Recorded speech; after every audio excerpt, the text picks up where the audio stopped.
It is, let's get the mic here. It is 5:31 on July 28th, 2026. I'm going to call this regular meeting of the Morton County Commission to order. First item of business will be the Pledge of Allegiance. I pledge allegiance to the flag of the United States of America and to the republic for which it stands, one nation, under God, indivisible, with liberty and justice for all.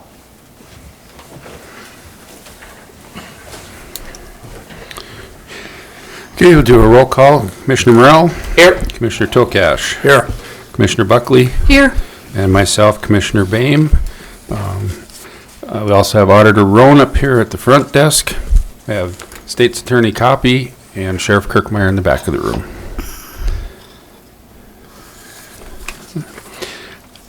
Next will be the approval of the agenda.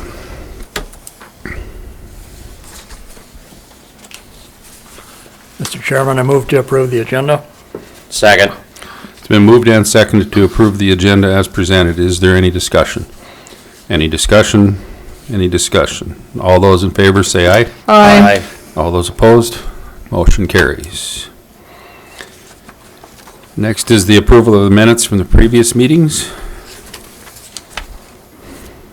That would be our meeting from, get my date open here, July 9th, 2026. Mr. Chairman, I would move we approve the Morton County Commission meetings July 9th, 2026. Second. It's been moved and seconded to approve the minutes from the July 9th, 2026 Commission meeting. Is there any discussion? Any discussion? Any discussion? Seeing none, all those in favor say aye. Aye. All those opposed? Motion carries. We'll let the record show Commissioner Zachmeyer is present. Oh, you're fine. You Apologize, everyone. got a regular job too. Next will be the monthly bills and payroll. Commissioner Tokash.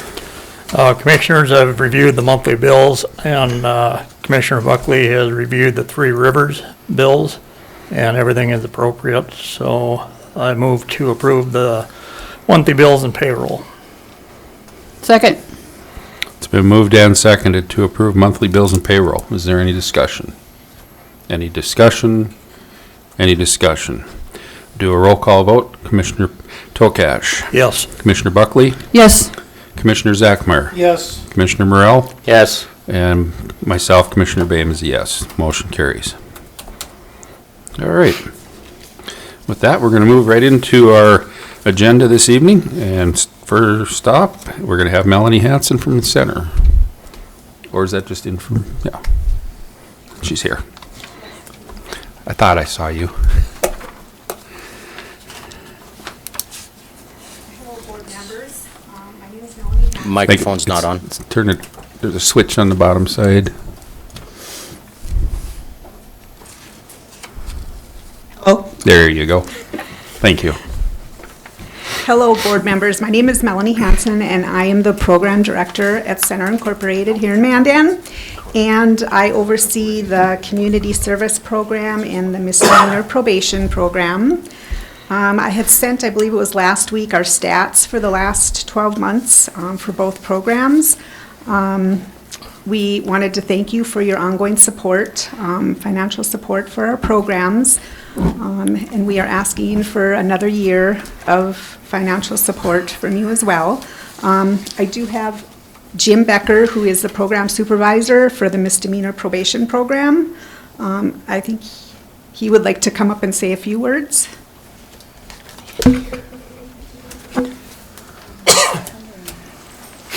Number 9, right? District Court. 6. Appreciated the increase in support last year. It's kind of a situation where I got dual feelings, because this will be my last presentation. I'm going to be retiring in January. So I wanted to thank each one of you personally for the support that you've had for the programs in the past. That's meant a lot to me personally, and obviously the people that we supervise, the state attorney's office, and all the people that are affected by your funding, source and keeping this position open and whatnot. I do the misdemeanor probation portion. Alex Crabe does the community service portion of it. I didn't know if you had any particular questions regarding the statistics from this year. I do ask Al Coffey sitting in the back of the room, he's going to come up in a minute if you have any questions, and just say a few words in support of the program and whatnot. So I'm not sure if you had any questions about the statistics for this year. We're not asking for an increase. I think we're asking for the same amount that we received last year, which was an increase from the previous year. I will share this with you. Last year when I was here, they had just changed the law on the collection court-ordered supervision fees. So they eliminated that from the law last August. There was concern, I know, by the Director Center about us losing funding because the people probably would not be paying at the same level. I honestly have not seen a drop-off in payments either from Burleigh County, Emmons County, or from the Morton County cases. So we're collecting, or at least I've been collecting, about the same amount that we have in the past from the clients to support the program in addition to the county funding that we're receiving and stuff. So I don't know if you had any questions or... Commissioners have any questions? Mr. Coffey, would you?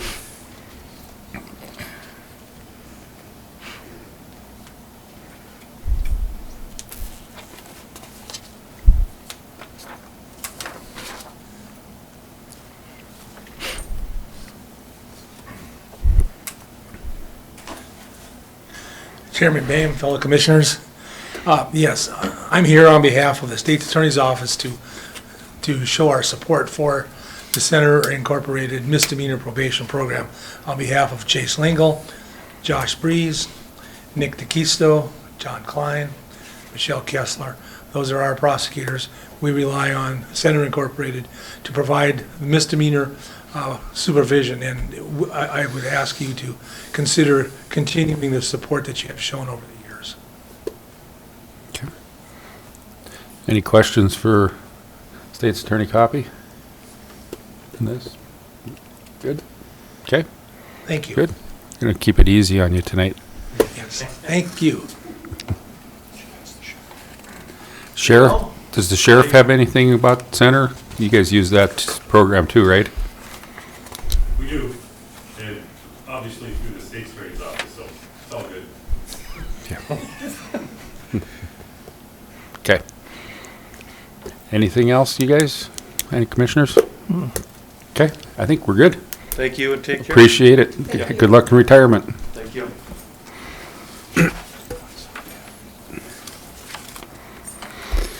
Next up, we have Debbie Lafferty with the Morton County Council on the Aging. Budget and levy request. Good afternoon, Chairman Bain, Commissioners. My name is Debbie Lafferty. I'm the Executive Director of the Morton County Council on Aging, and I'm here today to address any questions or concerns regarding our proposed budget for 2027. The Morton County Council on Aging supports programs and services for seniors in Morton County. These programs and services include a senior nutrition program, transportation, information and referrals, senior center maintenance, and volunteerism. The primary program through the Morton County Council on Aging is the Senior Nutrition Program. There are 6 communities throughout Morton County where senior meals are provided under the Council on Aging. They're in Elmont, Flasher, Glen Ullin, Hebron, Mandan, and New Salem. As the senior population continues to grow, so does the demand. Dead battery? Might be. Keep going. It's kind of kicking in and out. Keep. As the senior population continues to grow, so does the demand for transportation, nutrition services, wellness programs, and opportunities for social connection. Local funding through the county allows us to meet increasing needs, maintain critical services, and enhance programs that help older adults remain active, engaged, and living independently for as long as possible. You have received a copy of our current budget for 2026 and a proposed budget for 2027. As you can see from the budget, we are holding our own. All of our sites were operating at a sustainable level in 2025. It is our goal to continue that sustainability through 2026 and into the future. The 2027 budget includes a 3% pay increase for employees and the addition of 1 full-time administrative employee. The Morton County Council on Aging respectfully requests $460,000 in county support, which includes the state match. to ensure older adults throughout Morton County continue to receive essential services that promote independence, dignity, health, and quality of life. I don't have anything, it's a short report, but I do want to express my appreciation to the commissioners. This will also be my last presentation because I will be passing the baton next June 30th, 2027. So I'd entertain any questions. Okay. Commissioners, any questions for Debbie? Mr. Chair, just a point of reference is that their funding is actually identified in Century Code with X number of mills, so it's dedicated dollars, as well as the federal dollars that come in and state dollars that come in. Portfolio holder for the Council on the Aging, it's been a very robust program. It's gone through some really strong growing demands, and it's also gone through a lot of streamlining, which is an ongoing activity. Then also, as this commission's aware, the Council on Aging is also moving into the next phase with the creation of a new, I don't want to use the word a senior center, but a new activity engagement facility for Morton County's population, which will help enhance the programs this entity does deliver. And Deb's sticking around, she said.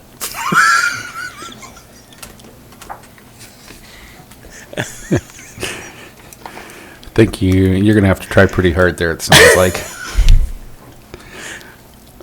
Is there any other questions? Mr. Chairman, if I may, Yes. is there any changes coming down from the federal level that you might see, or? No, if there are changes, it's going to be a decrease in funding, unlikely. Okay. Which has been experienced typically in that May, June month timeframe. Lack of dollars, and they have to pull out of the reserves to fund the program.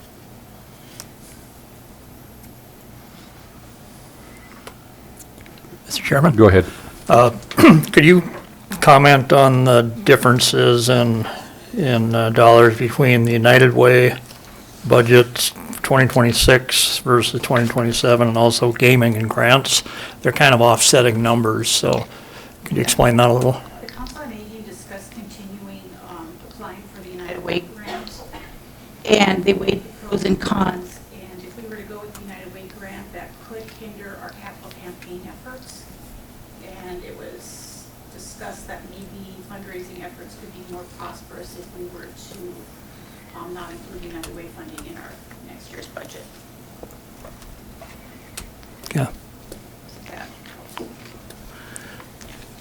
Mr. Chair, if I may, adding on to that, Deb, would you want to elaborate a little bit more about the level of funding that comes from United Way?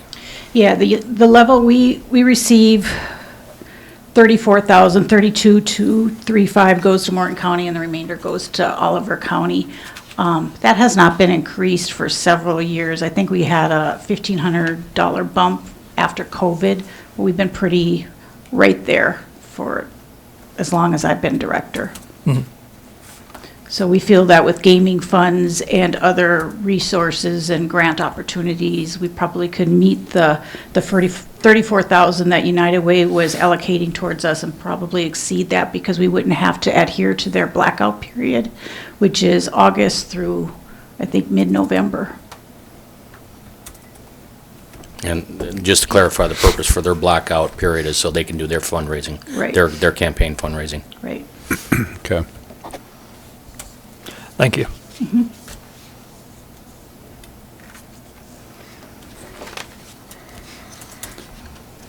Any further questions for Debbie? Andy, you good? Andy's good, Jackie? Okay. Looks like they don't have any other questions, so thank you, Debbie. Thank you.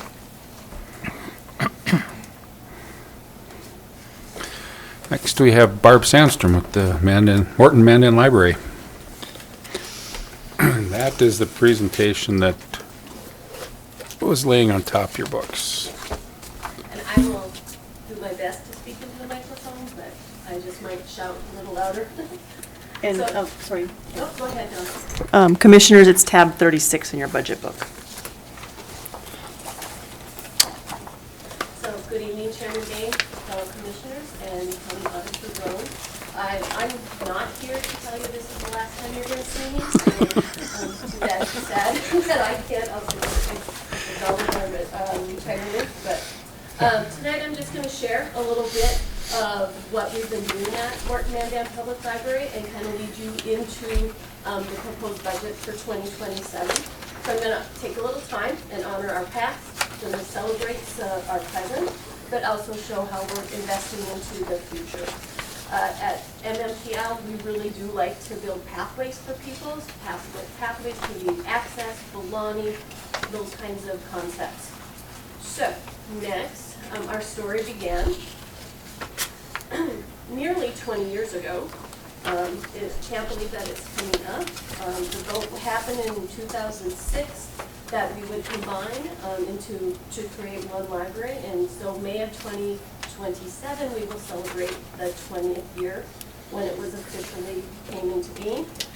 So because of that, the city of Mandan, the Morton County, and all of the citizens chose to create one library, one board, one budget, and of course one shared commitment that we are going to honor today.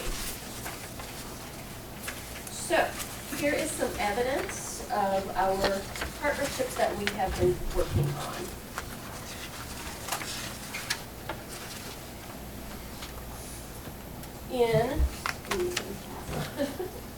I'll go with your flow. So one thing I think it is really important to acknowledge is that in 2025 we were acknowledged, or we were a Bush Prize finalist. There were 85, I believe, 80 to 85 organizations throughout the state of North Dakota who had submitted a $250,000 prize, which if we would have gotten that, we could have used it in any way that we wanted.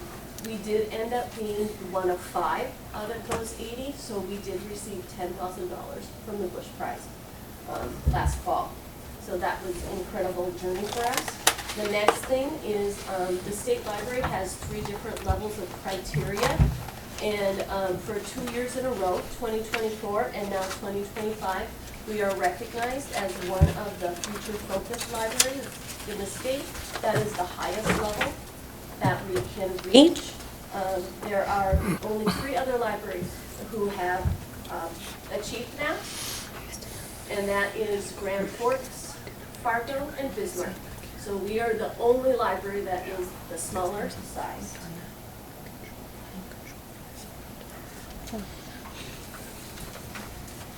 At a glance, some things that I would like to share with you, that we have about 192,000 items within our library collection.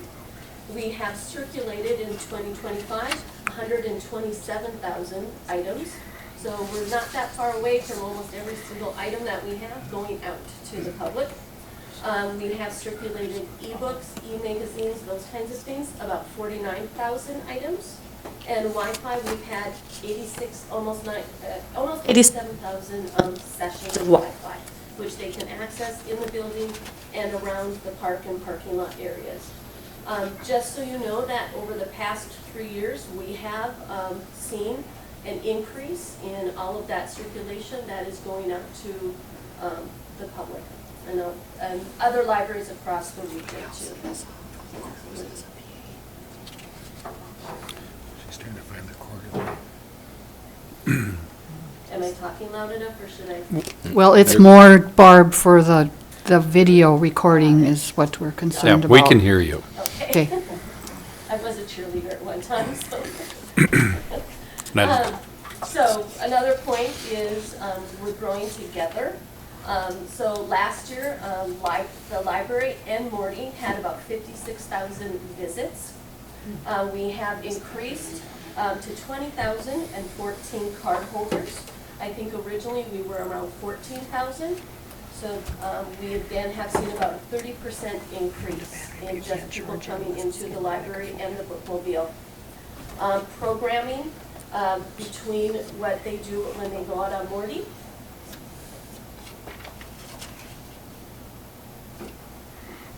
and what we have in at the library, and as far as other outreach programs, we offered almost above 360. That's incredible for the staff of size that the size of staff that we have. There's roughly 5 staff who are involved in just the programming itself. We had over 12,000 people attending all of those different events and activities that we did. As you can see on the screen, it says that we had about 102% increase in our attendance. Here are some ways that we really like to get our communities together and help people build pathways. We like to create. We like to connect, so we are constantly looking for partnerships that we can develop some shared experiences, whether it, again, is out in Flasher, in Glen Allen, or if it is in Mandan. We like to create opportunities for people to learn, and of course, we like to make people feel wherever they are coming that they belong.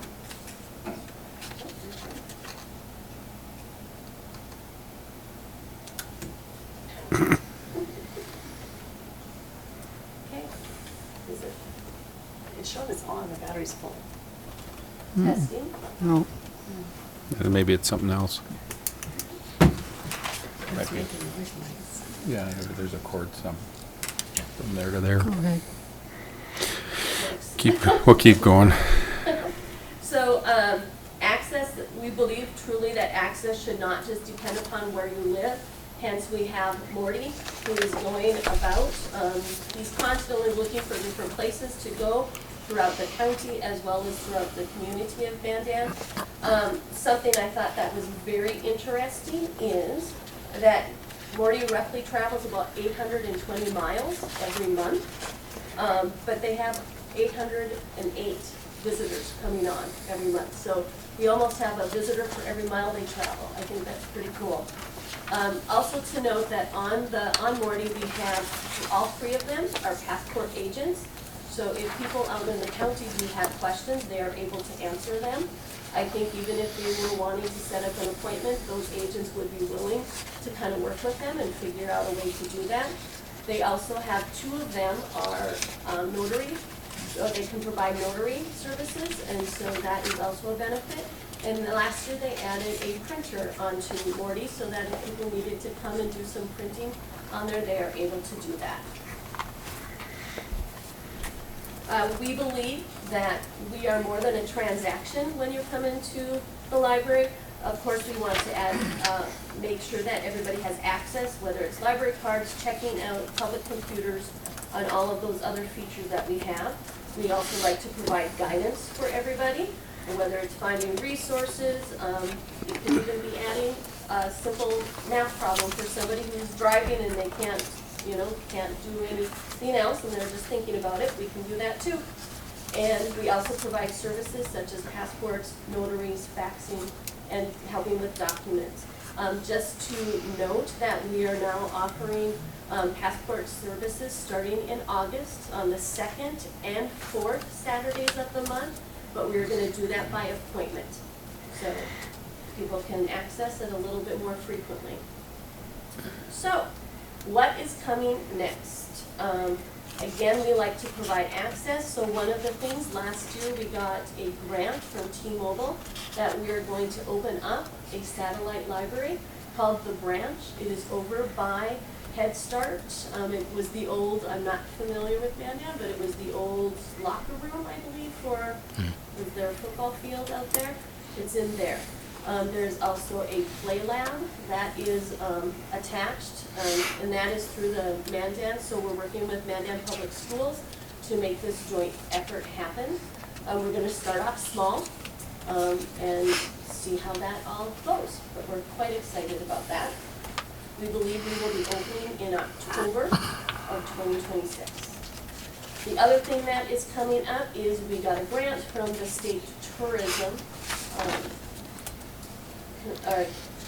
aid department, I guess, and we are creating in the former Rice Bowl area a tourism makerspace studio.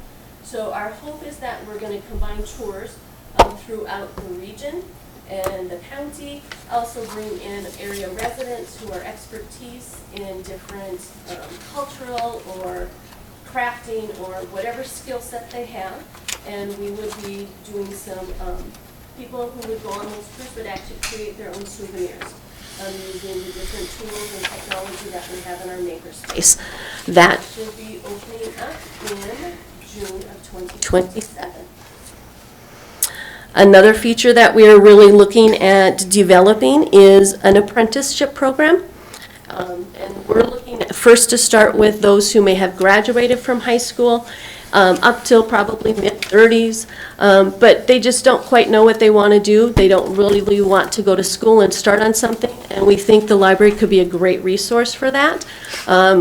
Besides, if you don't want to be a librarian, there are so many other ways that you can contribute through technology, through learning about communications and marketing and branding. We just think that we could really create something special.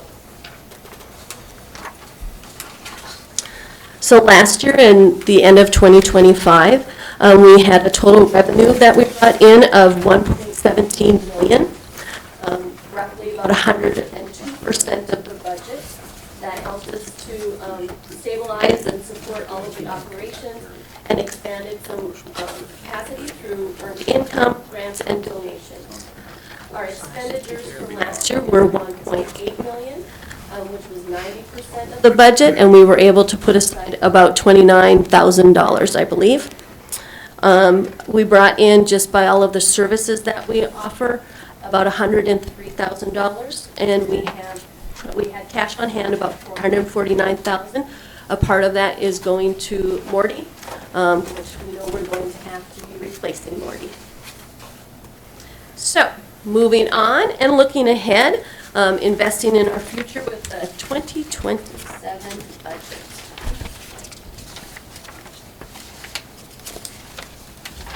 Kind of our goal is that we want to preserve what we have currently going on. We want to support all of our staffing, our staff that we have, and we also need to be prepared for what is coming tomorrow.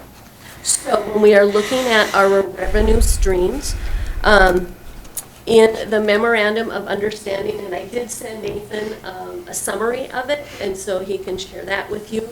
But in there, it clearly states out how the budget was to be devised. And so from my understanding, it's roughly about 2/3 kind of a percentage depending upon population. So the population that was used, that I got from the city was 2024. So their cut of the revenue would be about 72, I believe, %. And then I believe that the counties was supposed to be 26. 26, If yep. I got that, my math correctly thinking there. So as you can see on the slide with the graphic, it kind of breaks down all of the different areas that we are getting our revenue for property tax, earned income, grants, and donations. We have several on staff who are actively pursuing grants and are not afraid to try and to write. We also have some who are really good at looking for donors and sponsors. Any questions about revenue? 1 second. Yep. Aaron, we're going to just finish Barb's, even if we're just a few minutes late, we're not going to be early with it, at least so people are coming on. They can just hang on a couple minutes with the public hearing one. So we'll just finish yours, Barb. Okay. Then if I'm going on to the expenditure part of it, I do need to explain a little bit that we did see different change in salaries and benefits.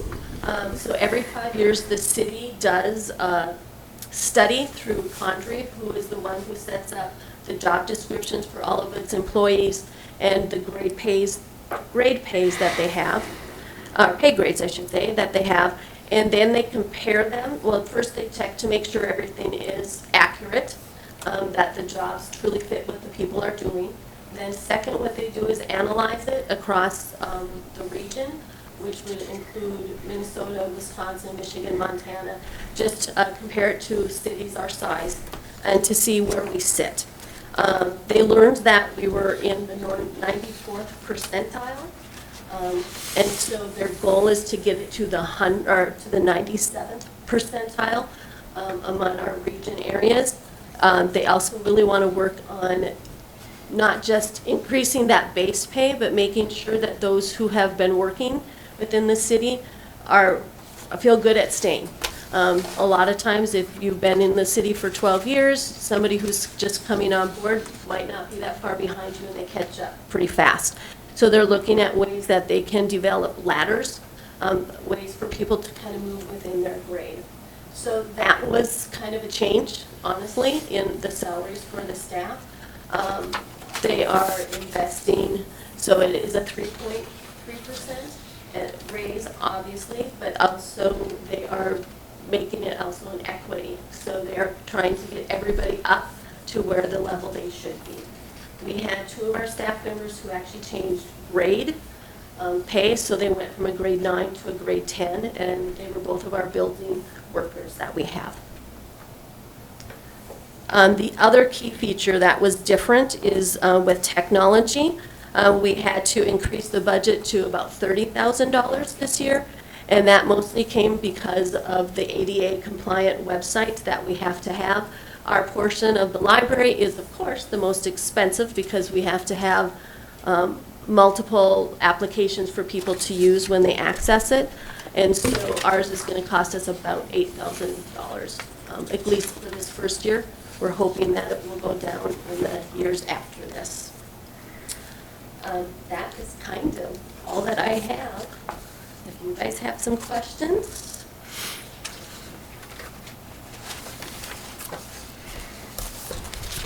Go ahead. Yeah, Mr. Chairman.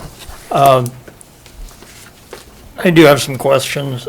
I was doing some quick math, so apologize if you've covered some of this, but back in 2024, our actual, I'll call it, make sure I get the right tab here, total salary and benefits made up about 65% of our budget. In 2025, actual expenses, they were 74% of the budget. In 2027, you're projecting that to be 80% of the budget. And we're also seeing other items, I'll call it programs, that are being reduced. Is that sustainable, what we're doing? Well, once again, with the salary, that is, we have not added anybody new. That is not even in the plan to add anybody new. It is the change in that salary came from the increase that the city to do the equity component of that. So I have to, that kind of took many of us by surprise. We weren't quite expecting that. I do think that it is sustainable. We have a wonderful Friends of the Library group who is also very willing to help with programs and help supplement that. So we're going to work on this and make sure that it is, because we're needed. And so, yeah. And that goes back to, we're continuing to get more and more and more on employee salaries and benefits, and if we need the people, we need the people. I understand that, but your revenue hasn't kept up with that, quite frankly, and we're showing some, I think, overly optimistic revenues for passport fees, et cetera. Again, I just question where are we going in the future, because if we don't have the money to do any, we can't have 100% of our budget with personnel, so we'd have to either make some cuts somewhere. Yep. I'm not suggesting cutting salaries, because we do need to be competitive, but if we've got positions that we can't afford. Right. Yep. Nope, I recognize that. I have talked with my staff too, that we have to always be looking at different things. With passports, that is authentic, what we are seeing. And so we are busy a lot. And so what you are, like when you look at the current, that is what we're bringing in with passports. That is a great thing. If that ever goes away, yes, that is not going to be pretty. And we will have to make changes, and we will have to make hard decisions. And I think we have the team of people who are willing to do that. We have board members who are willing to do that. So we will do everything in our power to make sure that we are sustainable and that we are continuing to to meet what the demands are. Okay, thank you. And Commissioner Tokash, as portfolio holder there, Barb is right, that watching over the last year, the passport increases and how things have changed, that is a very reachable number, in my opinion. And also, they do a wonderful job finding grants and other things to supplement a lot of what's going on in there. They've got a couple really good grant writers. Yeah, And so some of that stuff, I agree, we'll have to watch that because you don't always get those grants, but when we can, we will pick up whatever we have to, if we can. yeah. No, and again, my concern is we're reducing the outlay for programs Yep. to support salaries, so that's, I can see it for a year or so, but Yep. it's not going in the right direction. Yeah. So, And also included is kind of the health insurance, not really knowing at this point in time. We, again, estimated higher, just because we don't know. And we do know the city's going to they're looking at other options that they might have to do too. So, okay, thank you. you bet. Any other questions for Barb? Mr. Chairman, if I could, Go ahead, Jackie. on some of those grants though, Barb, isn't it the case that you're not allowed to use it for salary Right. most I would times? say 100%. If we can find more, like the Bush Prize, where we can use that however we want to, it had no stipulations, that can go for salary, but 99% of the time, it cannot be used for salary Okay. at all. So in my head, we are kind of looking for those grants to help support all of those really cool, unique things that we like and strive to do. We are also starting, because we know Morty, he's been in the hospital several times over the last couple of months, and so we are really active in starting to be looking at what that's going to cost. And so we are building up a committee for a fundraising committee through the North Dakota Community Foundation. So we're going to be really working on those pieces as well. But you have continued to add to that fund, right? Yes. Because when I was Yep. on the board, we set aside so much every year for Morty, Yep. we for do. replacement. We have had to also dive into that a little Okay. bit, because he's had some pretty major, I think within the last 3 months, almost $5,000 worth of repairs that he's had to have, so, and not minor ones either, pretty major, so. Mr. Chair, question too, looking at your programs, but Barb, when you're looking at the diversified population, how do you see the use of the library incorporating the demographics? I have to really, really give credit for all of our team, and it's Shauna, Elizabeth, they are a community engagement team, and their bookmobile, which is Shancy, Sarah, and Brooke. They are phenomenal with making sure that they are reaching out to all partners and accessing different diversity groups within our communities. Shauna, really at the library in particular, we really have a lot of different cultural programs that are happening constantly, and not just talking about cultural diversity, but economic diversity. That's kind of why we're starting up the branch as well, because that's on the other side of the tracks, right? And there's a whole lot of people over who live on that side that just cannot access the main library because of the distance in walking and the heavy traffic on the roads. So that is one hope that we're trying to do too. I kind of figured that was a motivation on that. Yep. Our hope is also at some point we can, Morty can also help us to develop little satellite libraries out into the communities as well. So we can do some programming more robustly out there too. Commissioners, any further questions? Good. Andy? Okay, looks good. Thank you, Barb. Thank you. All right. Aaron, you want to come up and then we'll open the public hearing.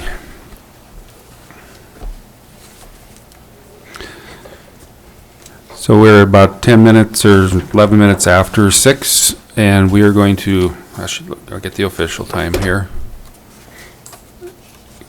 It is 6:11, and we're going to open the public hearing for Western Plains Public Health. And Aaron Arata will let us know what we're getting into. Thank you, Chair Boehm and members of the Commission and Auditor Roan. I am Aaron Arata, the Administrator at Western Plains Public Health, here to present our 2027 budget request. I do have a copy of our annual report that I'll hand out. Thank you. Thank you. 35. Thank you. Thank you. Commissioners, the tab number for 35. is 35. All right, thank you for having me. I would just like to share a few accomplishments from the year 2025. As a reminder, we assumed responsibility for a few different environmental health programs in 2025, and we found them to be quite successful. We began licensure and inspection of lodging, campgrounds, RV parks, and mobile home park inspections. We teamed up with the city of Mandan they have 9 licensed mobile home parks in the city of Mandan. So that's really been a robust program, and we are seeing benefits from that. So that's been great. We completed a strategic planning process in 2025, and we are working on implementation of that process. We're focusing on strengthening community engagement, communication, internally and externally, and then performance management with our programs. We also secured continued funding for our school vision screening program. This is where we go into schools K, 1st, 3rd, and 5th graders, and we use a vision screening tool to let parents know if their child should potentially see an eye doctor for any vision concerns, and that's all provided free. And then we follow up with those services. And then one other thing that we experienced here at the beginning of 2026 was that our director of nursing, who had been with us for 30 years, did retire, and we do have a new director of nursing, Jessica Barker. She started in March. And like many other organizations that employ nurses, we still continue to face difficulties recruiting and retaining nursing staff. We have had a few resignations this spring. One of the positions we will not be filling in an attempt to help our budget. And then 2, we have replaced 1 position and then hoping to replace a 3rd position, but we are having issues with that, so hopefully that improves as the year goes on. All right. And then with that, on the back side of the budget that was provided to you, you'll see at the top the county allocation request. I am again asking for a 3% increase to the mill levy, which for Morton County with the equalization between the counties would be a $56,287 increase. The levy increased from 3.74 to 3.85. The majority of our expenses are staying the same with the exception of salary and fringe, which as you've heard from the other reports you've received today, continue to increase. We would like to do a 3% salary increase. And then we have to estimate on the high side for the health insurance, which will increase in July of 2027 as we are on the state health insurance plan. That's the biggest change to our expenses for 2027. Other than that, we aren't able to increase other areas. And then our programming has largely stayed the same. We've had some fluctuation in our federal programming. Coming around now, it looks like the majority of our federal grants are staying the same, so that is good news.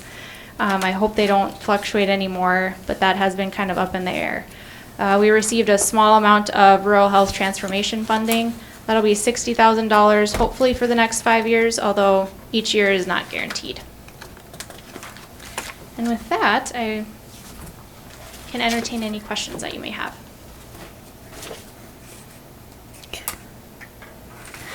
Commissioners, any questions for Aaron?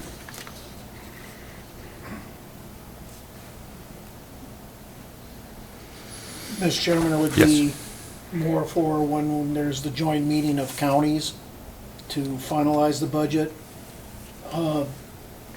It was about all these data center hearings. I've been to a few of them, and everybody brings up tonal noise detection, decibel detection, mostly tonal noise.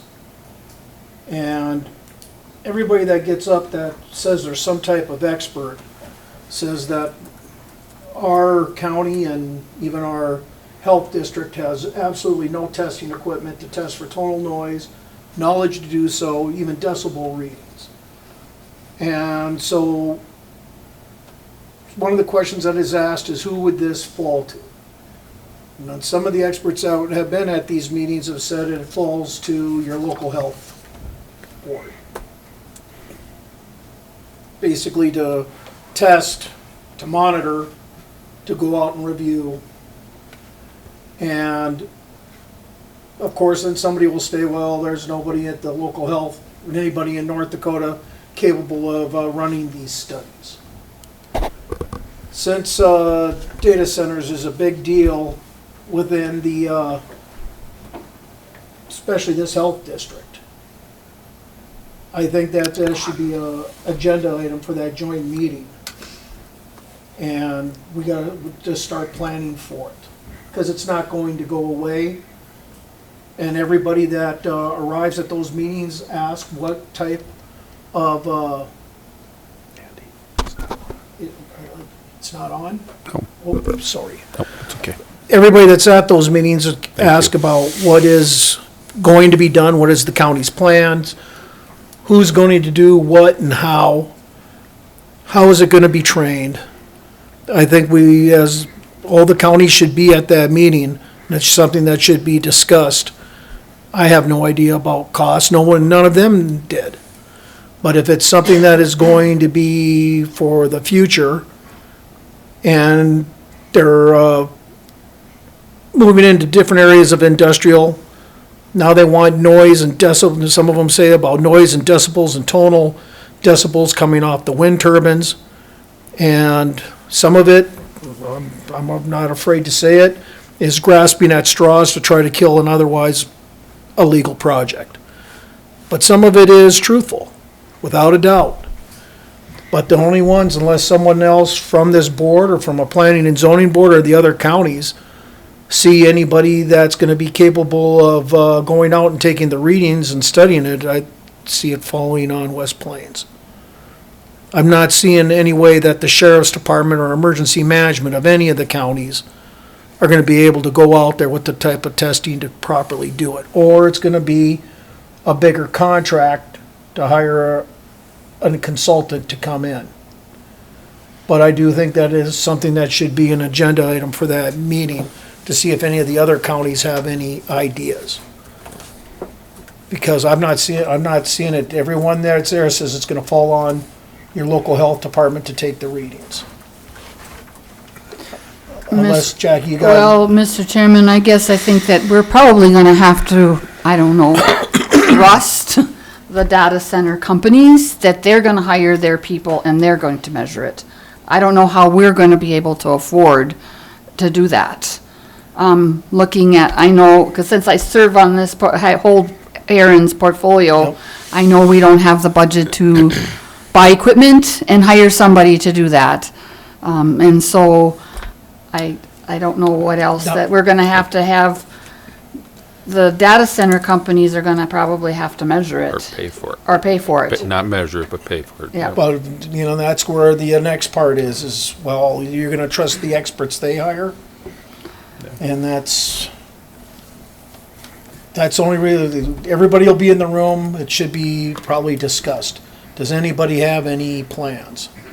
And then they're throwing it out that it's going to be the local health departments that have to do it.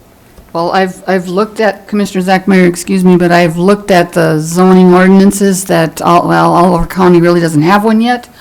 And I looked at Mercer counties and there is nothing about noise in their ordinance. So I know. we are the only one that has some things about noise Within Western Plains. in the ordinance that Morton County and Natalie is working on. And we haven't Correct. approved ours yet, so.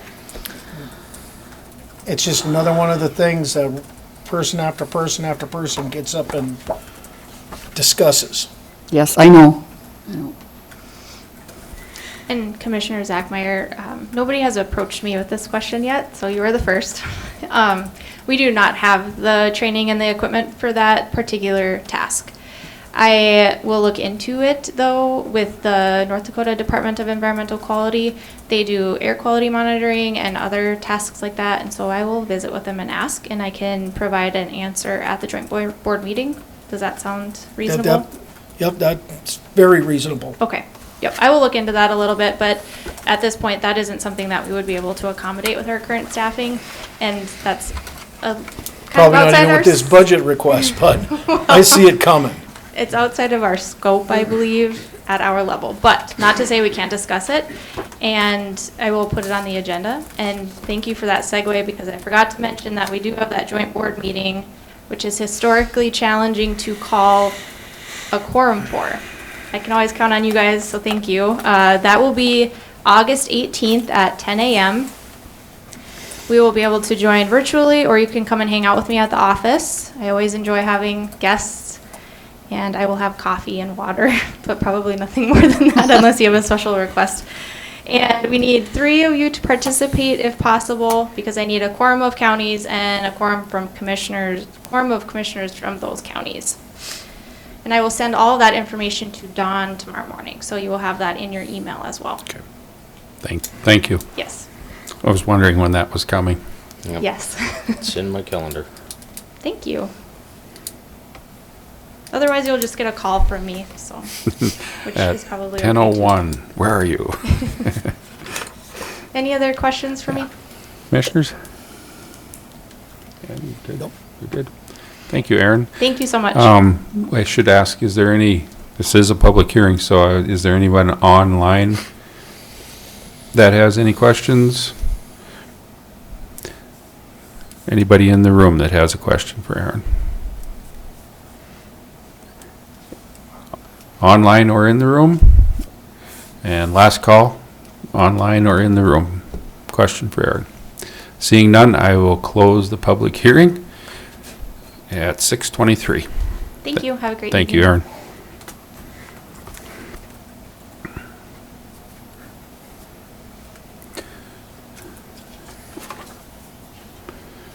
There we go. All righty. She said 10 a.m., right? Yes, 10 a.m. on August 18th.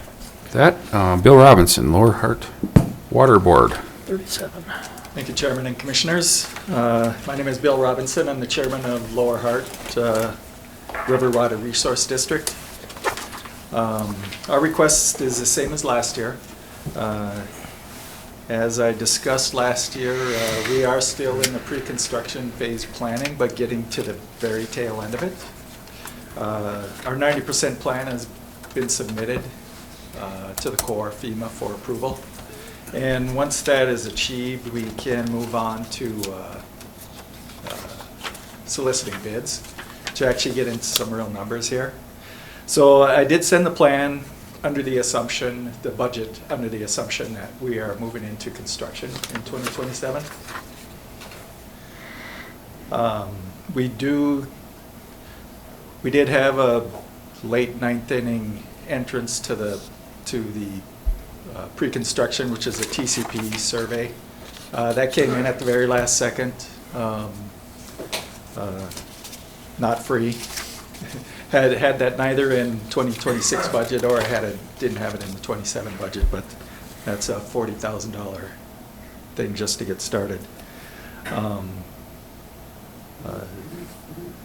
So where we're at, if we can achieve getting to the point of bids, we expect this to probably occur somewhere between December and the end of February. We would then move on to construction. So how I put the budget together does indicate that we'd move into that, and obviously we'd have cost share assistance.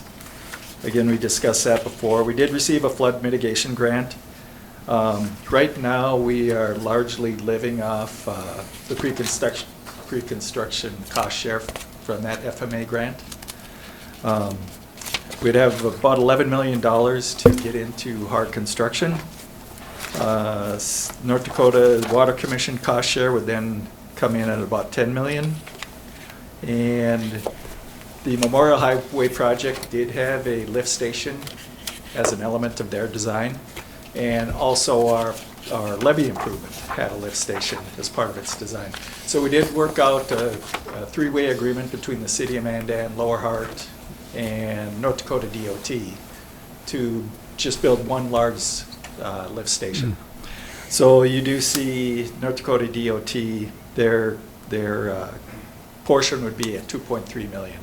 That's what their portion was of the Memorial Highway project. And that's what you see along 3rd Street, where you saw the tree removals and some dirt being moved by the trolley area there. That's the front end of that construction. Where we're at otherwise, the rest of the budget is fairly consistent. We do need some equipment upgrades. There was some talk earlier of retirements. We did have our primary levy maintenance person retire last year. We also had our secretary treasurer retire at the end of the year. So, and we've cobbled it together up to this point, but just in the last 30 days, we're working out with both Morton County Auditor's Department and Morton County HR and Morton County Parks to get through the maintenance for this year. We are actively advertising for a maintenance head person. Okay. And had our first meeting with assistants from Morton County Auditor's Office today. So looking forward to that arrangement. I think it'll work out well, hopefully for everybody. But obviously with our normal budget, and we're looking at almost $30 million left to spend here in the next 24 months, we need to be requesting the 4 mills.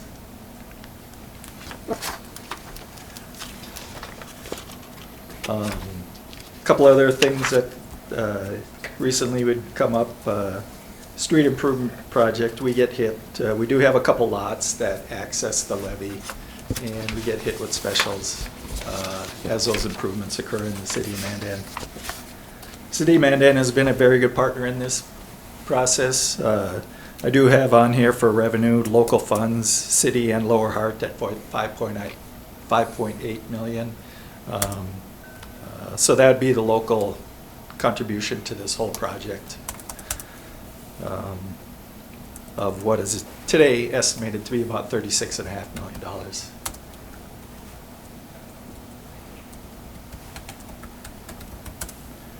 So with that, I will stand for any questions.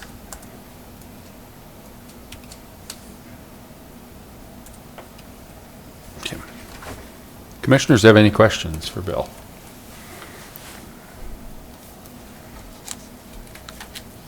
Not accounting for any land acquisition or property acquisition at this point? I think we probably will be acquiring some easement space, but not real estate. Okay. Not actually making a real estate purchase.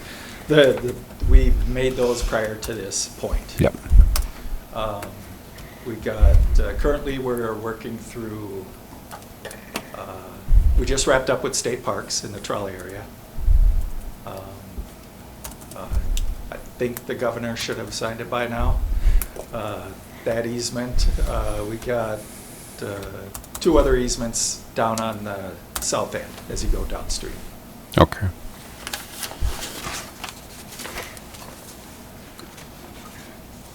I would like to say the toughest ones are done.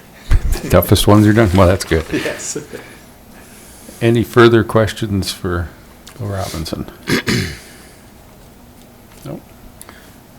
Mr. Chairman, just to comment, 4 mills is the max, and with the project, the 4 mills has to continue.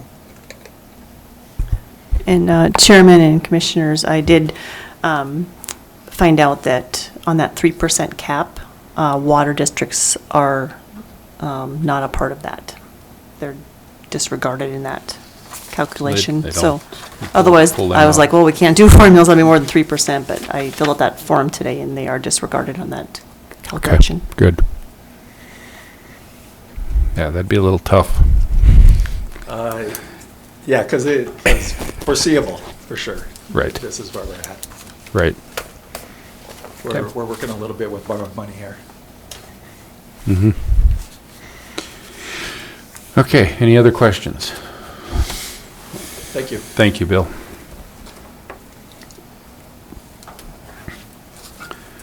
Next up, we have Commissioner Morrell. Don, change spots. Just grab one of those chairs and.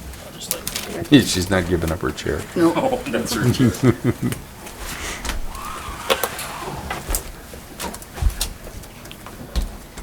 I don't want to sit by you. You're tough. You almost got me with your elbow.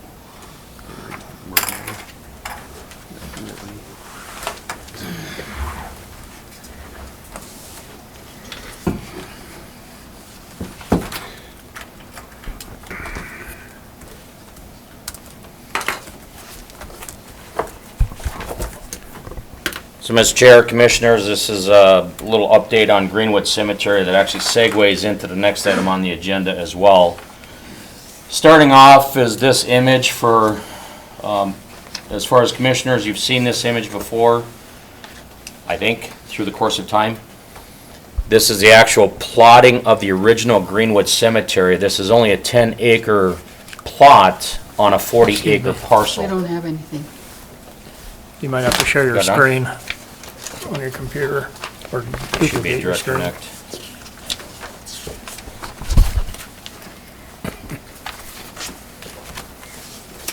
Is this the right HDMI?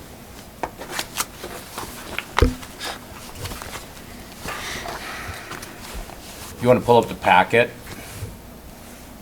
Are you able to pull up the packet and just screen off of that?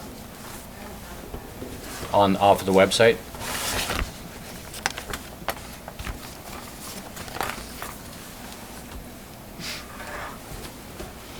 Plug.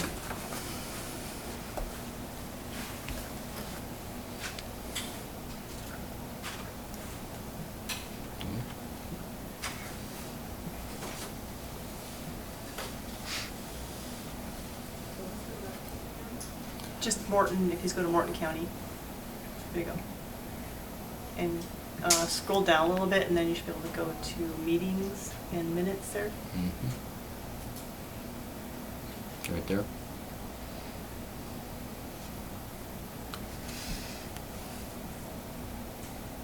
No, you had it up.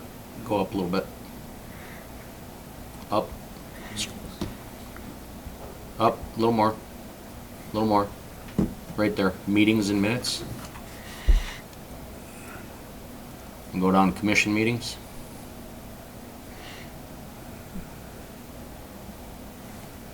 Tap that. On the left side there. That'd be a hot link there too. That's the go-to link. Yep. On the left side, there's the box. Go back, Lacey. Go back. Go back to the previous screen. Talk into your mic, Ray. On the left there in that blue box. Just up one, commission meetings. And there you go. There you go. And then hit the packet for tonight. July 28th. July 28th. There you are. And page down to that Greenwood map, if you would. Yeah, right there. Right there. Thank you, Lacey. So again, this is a 10-acre parcel of the Greenwood Cemetery, which is a segment of a 40-acre parcel of the plot of land itself. So backstory, again, back in March, we had a commission meeting where we had the revisited dialogue for Greenwood Cemetery.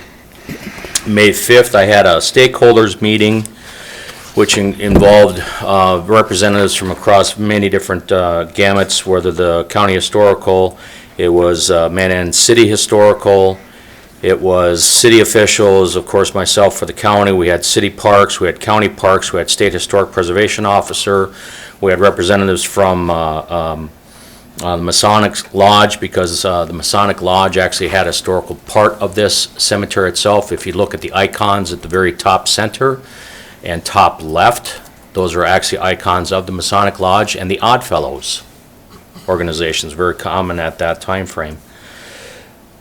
Then, as a part of that May 5th meeting, we created some unified steps where number one was keeping this as a historical cemetery. It is identified with Morton County in policy as a historic site for Morton County. But then follow-on steps, we're trying to work with the city, which again, we had park board meeting earlier today. That was one of the follow-up steps, is to continue making that access point safe, that can allow the public to access. That's the number one concern that the city of Mandan has, because they have that right to that access point, because it's right where the water plant is, or the water tank is. June 3rd, we did a drone flyover, and we'll follow on with images from that here in a little bit. And then June 23rd, I met with the State Historic Preservation Officer and a couple other staff members of the State Historical Society of North Dakota, and we went over all the LiDAR data and some other documents as well, bringing us to the next pieces of the puzzle. But again, the important piece for the Greenwood Cemetery, not only is it a historic cemetery, but it has very distinct historic origination for Morton County as a whole. Looking at the roster of its original charters, you got the president was Devitt Grinnell. I've got some research on him, but it's very superficial. I need to keep digging. Vice President Frank Robbie, same story. You got some information, but it's superficial. The secretary was John Hanna, who was the first coroner for Morton County, also the first undertaker. Treasurer was Jesse Ayers, who was the Justice of the Peace for Morton County at the very beginning stages, and his family actually donated the land, which the land that is donated is where the contest was back in the 70s about the one farmer that came in and plowed over the tombstones. It was that land, the Nelson land, was part of this original plat, which I can understand where his mind might have been, the thought might have been that, thinking it was his property. Nonetheless, it's all obviously deeded to Morton County, as we all understand. The director was George Howe. Again, George Howe was one of the, trying to remember what his connection was, but he's got historical significance as well. Director Henry Coe, who was the first doctor in Morton County.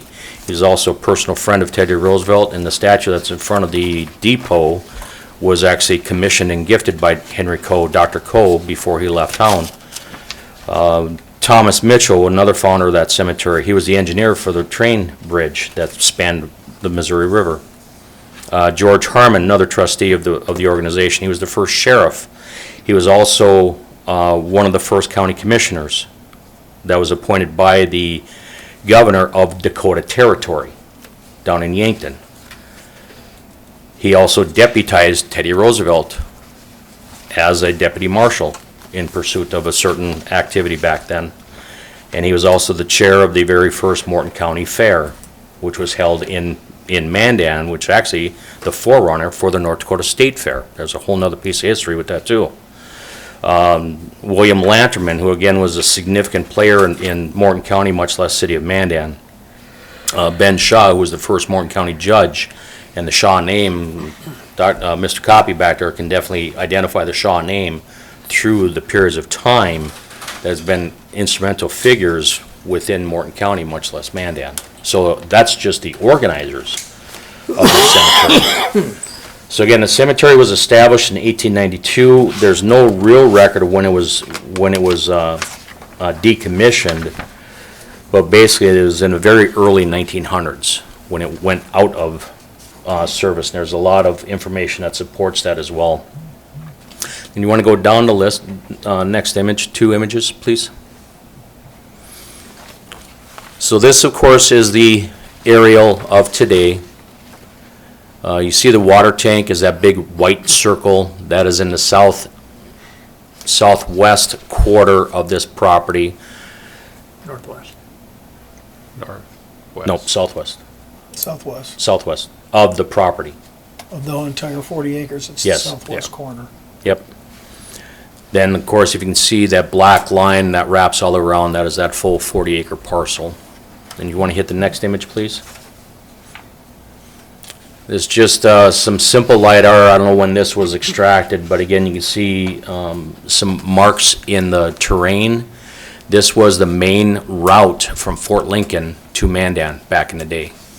So you can see the tracks that they use, and part of that is what prompted this being used as a cemetery, because again, the cemetery was established in 1892, however, is being used as a cemetery long before that.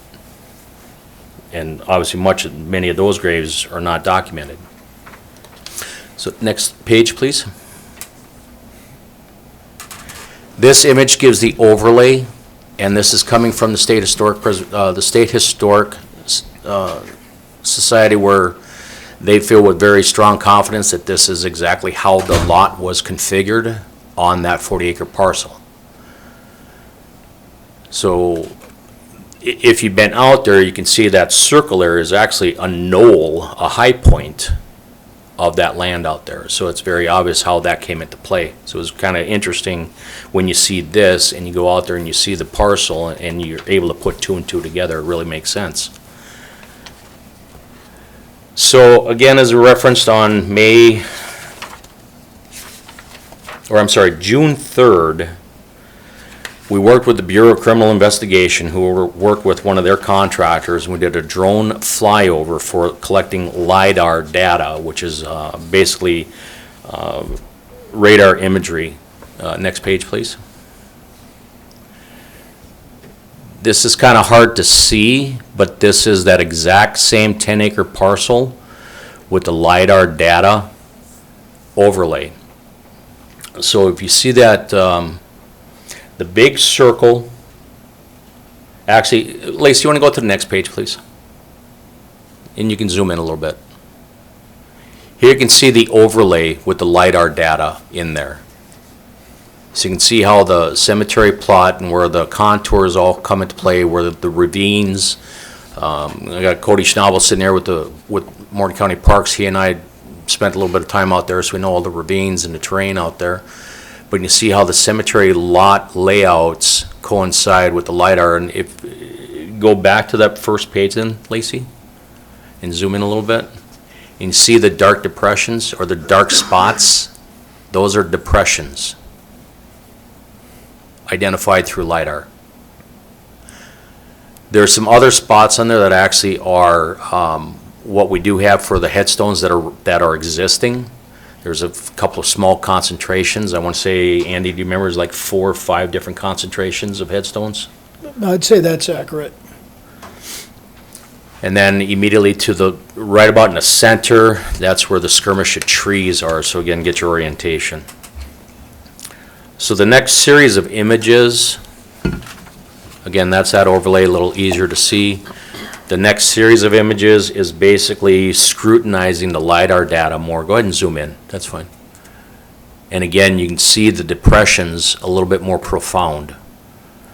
Some of them are, again, they are identified as the monuments that are out there. One of the monuments that are still standing is believed to be one of the very first burials out there, and that was the Mann family. But again, the next couple of pages are all just the collection of LiDAR data, various different viewpoints of it. The bottom line is that there's definitely more reason to pursue this as a historic site. What I do have, and definitely, you keep on going, Lisa, that's fine. But again, it's just showing the depressions, it's showing the colorations. There's more testing that could be done, but right now we're in a research phase, still collecting data.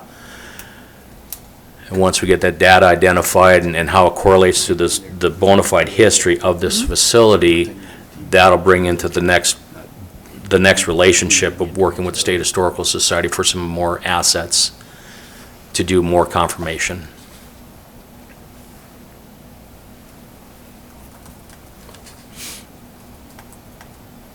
And then this image here, again, this is just an aerial shot of 2020. satellite imagery. I got this from the State Historical Society. But that's, again, 2020, and if you want to go to the next page. Again, got this from the State Historical Society. This is an aerial image from 1957 of the exact same location. And again, you can see the trail depressions. And then the next image, 1938. So go ahead and zoom in a little bit, would you please? Particular note is right where that, the far left vertical line where it bisects the horizontal line and stretches vertically again below. So obviously that section below that, that's where the water tank from the city of Mandan, that's where that's positioned. But if you take notice, there's some discoloration that runs in straight vertical lines. Again, conversation with Dan Shelsky, who used to be the park manager for Fort Lincoln State Park. He has information of soldiers from Fort Lincoln that were brought up here and buried at Greenwood Cemetery. And I'm not saying that that's where they were buried, but it's interesting that those are very distinct straight lines, horizontally and vertically, those depressions. And again, for the public's knowledge, when the water tank went in, there was no record of what was buried out there. When the water tank went in, the city of Mandan actually uncovered several remains which were collected. Elements were identified, cataloged, the remains were collected, and reinterned back out at Greenwood Cemetery. So next page. This is just a cover page of a document that I did receive from the State Historical Society, which is a publication assembled by the Morton County Historical Society back in the 1970s of Greenwood Cemetery. And this is several pages long. I believe this is about 30 pages long. But again, it goes into, it has information of the records for the Greenwood Cemetery itself. What we do have in our safe is actually the original registry of Greenwood Cemetery, the handwritten registry of Greenwood Cemetery, and it's tucked away nice, safe, and sound. But again, using that information to continue the research. But that page right there, the Morton County Historical Society, that is actually a cover page where this was requested by the Morton County, or by the Historical Society to the Morton County Commission to petition for Greenwood Cemetery to be identified as a state historic site back then. Nothing ever materialized of it from either party, no harm, no foul, but again, this allows us an opportunity to go back in and reconfirm some documentation. Go back up a couple pages though, please. Right here. This is actually the cover sheet of, and again, I was given these files as well by the State Historic Society. This is actually the recording and the investigation of the remains that were discovered during the water tank construction, which actually included some tremendous imagery, which I did not investigate if that's been retained, if the artifacts have been retained by the State Historic Site, or if they were interned with the remains. I'll find that question out, but there was, elements of the casket handles, there was rosary beads, there was parts of clothing that was still available yet, that were part of the artifacts that were uncovered during the construction. So where we're at with this is, again, right now I'm still purging a lot of historical data, doing a lot of internet research. Wendy Bent, our HR director, also took a personal interest in the historical research on this. She gave me approximately 8-inch stack of papers of her efforts, so I'm going through all that data, as well as continued dialogue with the State Historical Society with their research and their records, and basically trying to pull the history not only of the cemetery but the people that are interned there, to validate that direct connection with our regional history, much less Morton County's history and its establishment. Which, the important thing for that, I guess, when it comes to a cemetery, it is very unlikely for a cemetery to become a historic site. However, if we're able to draw that direct connection, like this connection with Morton County, and the establishment of Morton County, the establishment of the city of Mandan, that makes this more than just a cemetery. So if we can continue to uncover that, continue to document that, validate that, we can take that and petition for a state historic site, but also petition for a national historic site, which is probably a good stretch, but let them tell us no. So that leads into, Commissioners, if you have any questions regarding the Greenwood Cemetery, I'll pause there, but that actually leads into the next topic then. Any questions? Any questions, Commissioners? Okay. So then leading into the next topic is the potential for the establishment of a Morton County Historic Preservation Commission. So through the research of Greenwood Cemetery and conversations with Lorna Meidinger, who's the State Historic Preservation Officer, she made reference of ordinances, historical ordinances. And Mr. Copy and I were working some correspondence with the Mandan Historical Society, and again, it comes out with ordinances. So in that time span, this has been a couple years worth of conversation, digging around, looking for opportunities like this. But in the last couple of months, I was actually reading Century Code, Morton County Commission authorities, and 1111, I think it was paragraph 21 in the authorizations of the Morton County Commission, is the identification of historic commission within state century code. I can actually call that out here if I get to the right page. 1111.14.21, to participate and enact or adopt ordinances and resolutions necessary for participation in the nation's historic preservation program as a certified local government as provided for under 36 CFR 61.6. And 36 CFR, for those that are not aware, CFR stands for the Code of Federal Regulations. That is federal law. The establishment of this commission is in accordance with federal law. So honestly, it took me a couple times to read that paragraph before it dawned on me the connectivity between ordinances and what this is saying. So we have a historic society, but they do not have any grip, if you will, in accordance with this statute whatsoever. So looking at the establishment of a Historic Preservation Commission that will have to meet with the criteria identified with 36 CFR, Code of Federal Regulations, and according with North Dakota Century Code, and there's several listings for that. But part of that, again, in this research, and Lacey, you want to go back up to the very beginning of those pictures then? Is just a simple query, which I was not aware until about 3 weeks ago, the plethora of historic sites, historic landmarks, structures that are currently registered with the National Historic Registry here in Mandan, Hebron, Flasher, Morton County as a whole. And these are the roster of them right here. So this particular one, the black and white obviously is from yesteryear.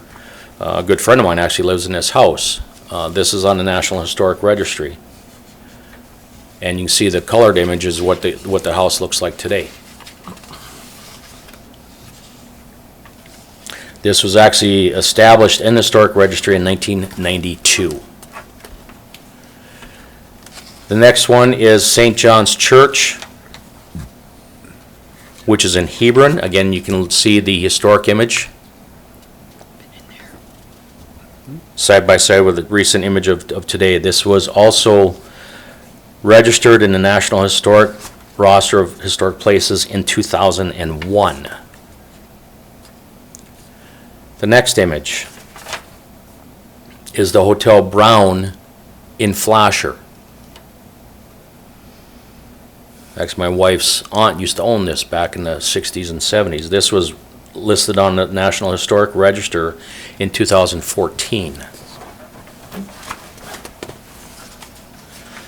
The next one is the Huff Indian Village, which was registered on National Register of Historic Places in 1980, but is also registered as a National Historic Landmark in 1997. And the next image, the historic Lewis and Clark Hotel.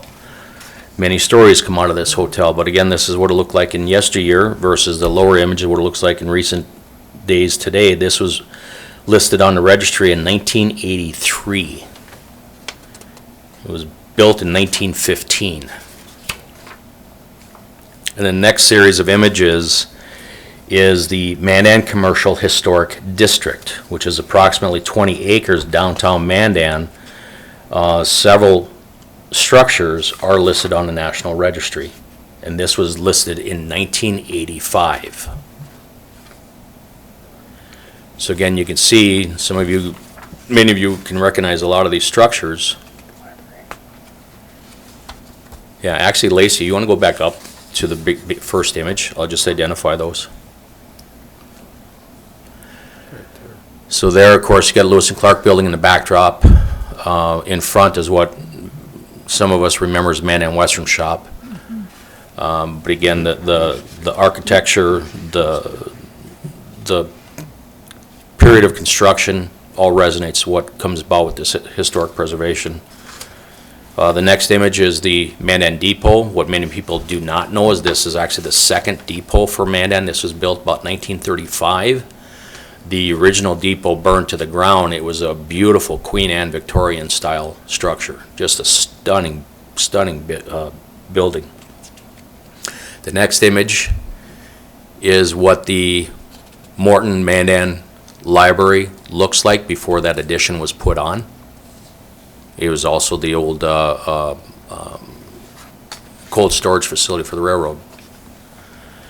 The next image is, historically it's referred to as the Pioneer Block. That's where a lot of Mandan's celebrations kicked off from that area. Again, yesteryear, that's where Kist Meat Market was, that's where Rexall Drug was, several other buildings through the course of time. The next center image there, we all remember that as the First National Bank. There's numerous images of that in the very beginning stages of Morton County and Mandan. But again, that structure, I wish I had grabbed a picture of what it looks like now because they just recently did a beautiful paint job on there.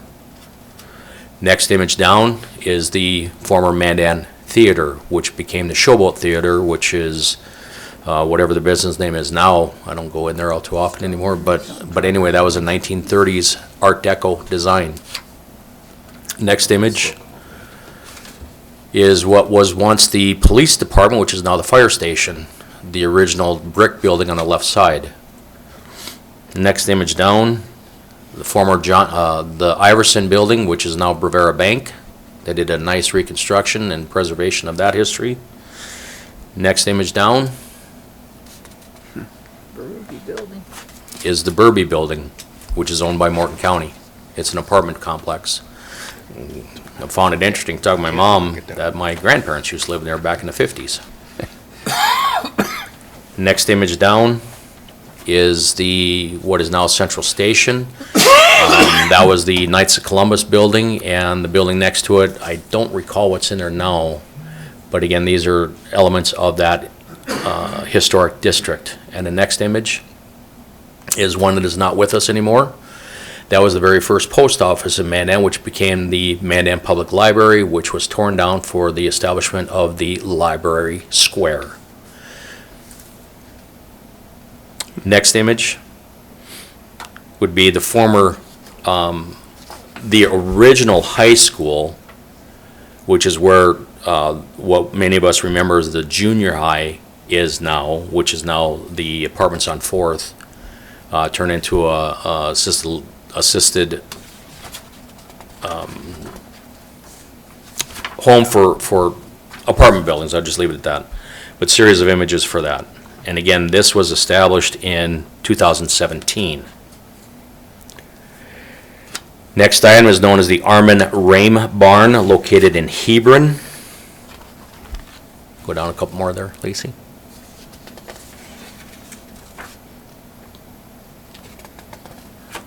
So obviously this is the junior high building that we all remember, but much of that is still there, and the inside is actually still there too. This is the Rame Barn, which is in Hebron. So that's what it looked like in yesteryear compared to what it looks like current year. This was rostered in 1994 on the National Historic Registry. Next one is the Sunnyside Farm Barn, also known as the Sunny Farm Barn, which is out of the State Industrial School. This was put on the registry in 1996. And then the last image, located downtown Mandan, this was put on the registry in 1980, known as the Welsh House. Again, distinct history with these. What I was befuddled with is all this history is documented on the National Registry, and we have a county historical society, but none of this is known. And nothing's being done with it. There's grants that can be pursued. There's guidance that can be offered, but nothing is being done with these. In fact, some of these are dilapidated. I question how much effort it would take to get them back up to any sort of a habitable form. So, in short, looking at establishing an actual Morton County Historical Preservation Commission in accordance with North Dakota Century Code, in accordance with Code of Federal Regulations. I do have Amy Munson in the audience, Ms. Chair. If you would allow, I'll bring her up, let her talk on the Certified Local Government Program and parameters. In simple investigation is, thank you, Amy. Simple investigation, I believe there's only 8 or 9 jurisdictions in Morton, in North Dakota, that have this certification and have an actual historic preservation or a historic commission established.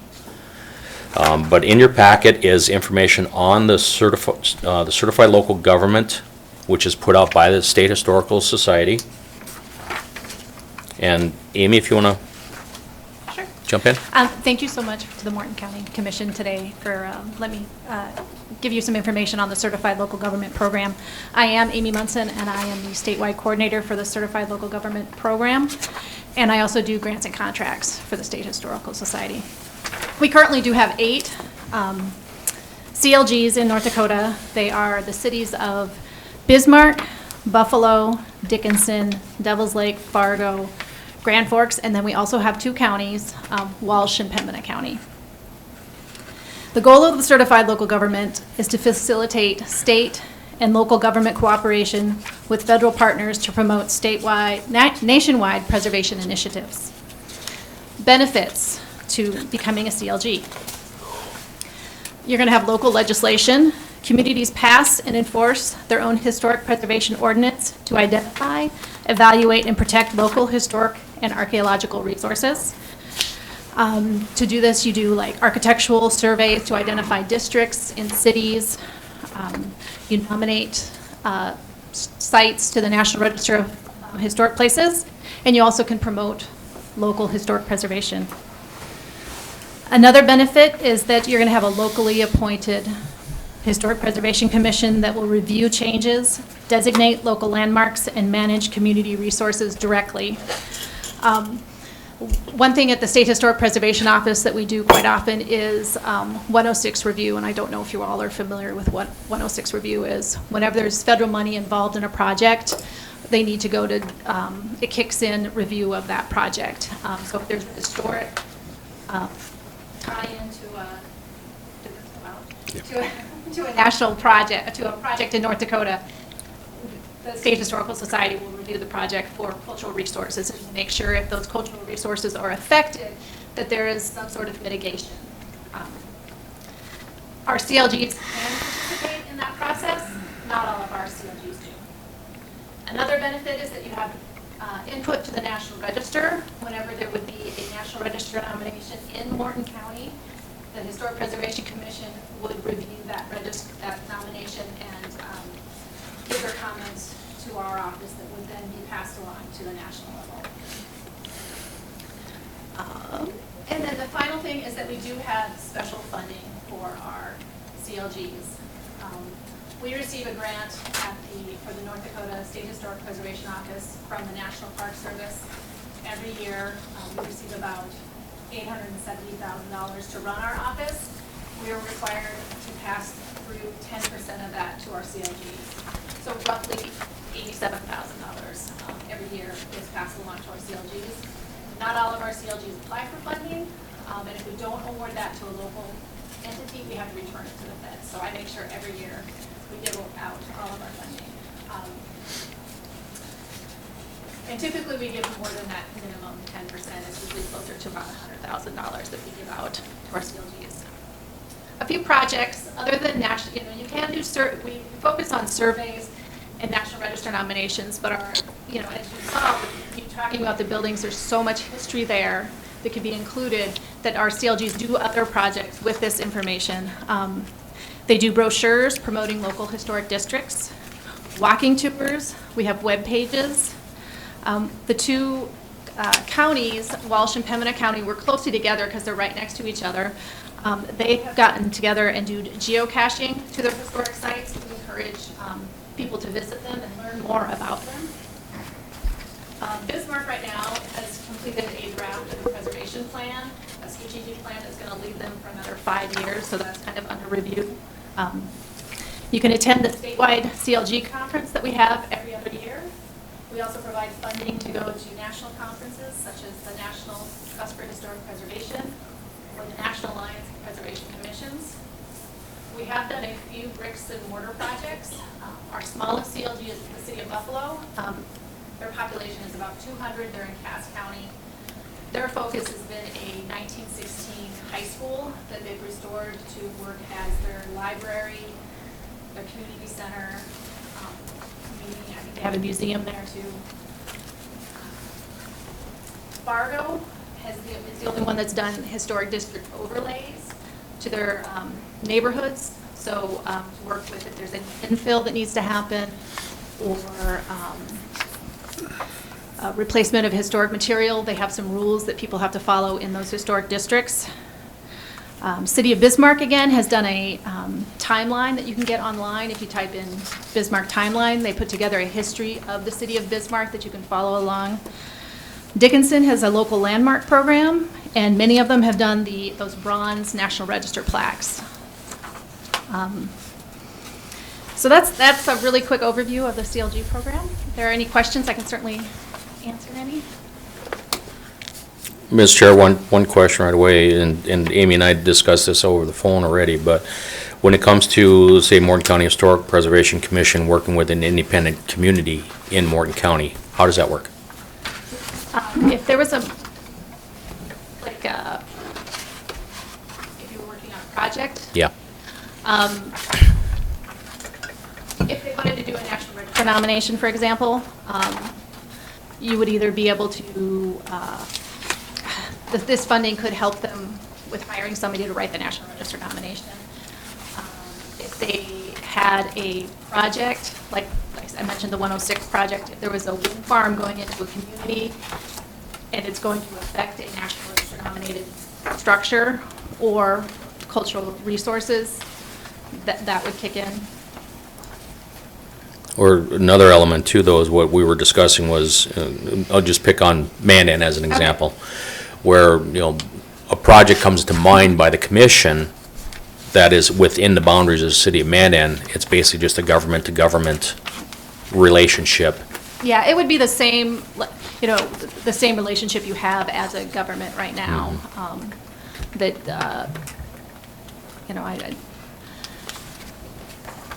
Yeah, you'd have to work together. Yeah, so not force feeding anything. No. It's more so that relationship building and collaboration to Yeah, further the motion. If Mandan doesn't have a preservation commission, the Morton County would then take precedent and, review it and be able to comment on it. as well as the city. We wouldn't, say that's the only thing that could comment, but.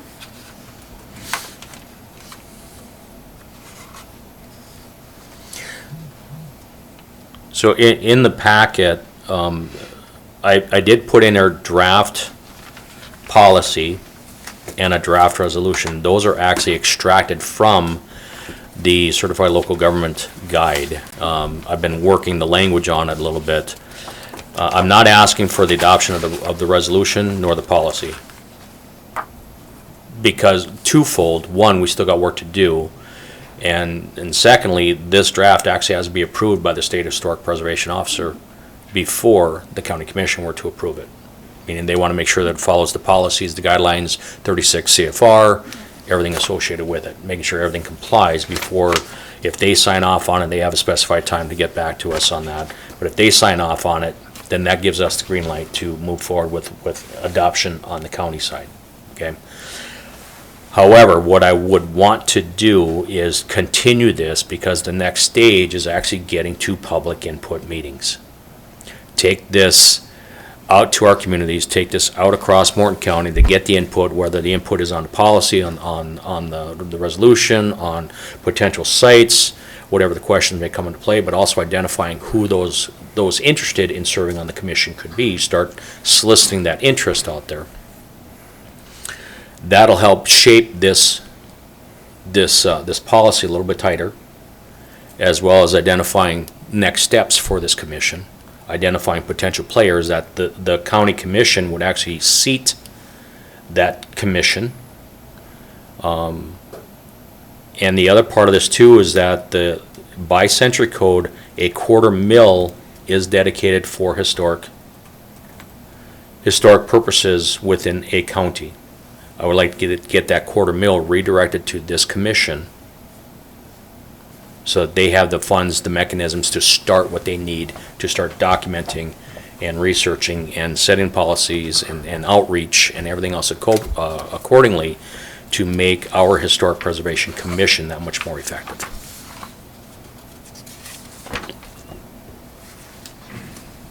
So, Commissioners, my ask is basically just a consensus to continue forward with this effort, because again, the next step is working public outreach, public input meetings, continue the draft of the resolution and the policy, and just keep moving forward. So currently is there what is going to the Historical Society, Dawn? Is there any mill? 9 tenths. 9 Oh, no, actually, it's, no. 9 100ths. It's 0.09 of a mil. Okay. Because there's nothing in our book on. No, it's on that first sheet, because they don't give me anything to put in there. Okay. But it's on that first sheet where it has their, down towards the bottom. Second Second from the bottom. from the 25. bottom, 25,000? 25,006. That sounds about right. Also in your I'm just curious what that number was. Mr. Chair, Commissioners, also in your packet, again, going back to, what was that meeting? On March 12th, when the president of the Morton County Historical Society came to the commission meeting, was requesting confirmation of the authorizations for oversight for their organization. And this is a correspondence because, again, the request came to our state's attorney, who drafted a letter that identifies that the county commission does have the authorization to appoint, to remove from office. That letter is in here from the state's attorney's office, along with my letter to the Historic Society Board, clarifying that, but also informing them that I am pursuing this configuration.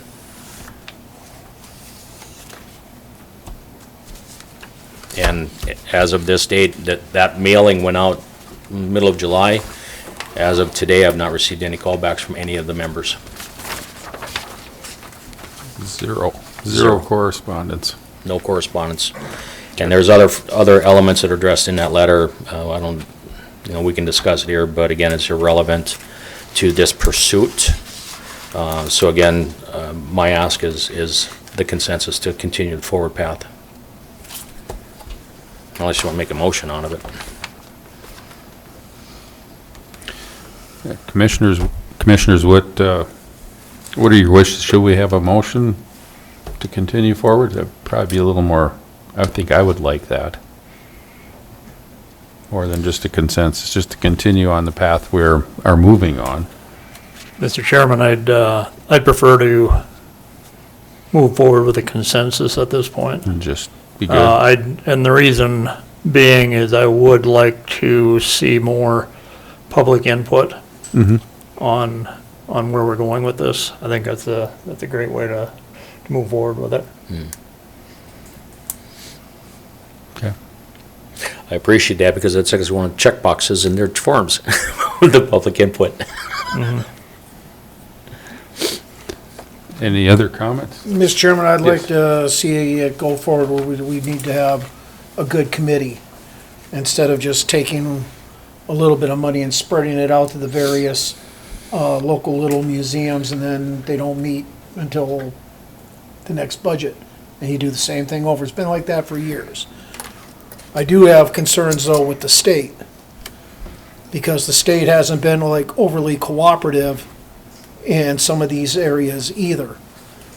So I have the planning and zoning portfolio, and when we were doing our long-range plan and started talking about the Custer Trail, both going through the Black Hills and to Little Bighorn, I called the state and said, is there some places that we should be focusing our attention to protect?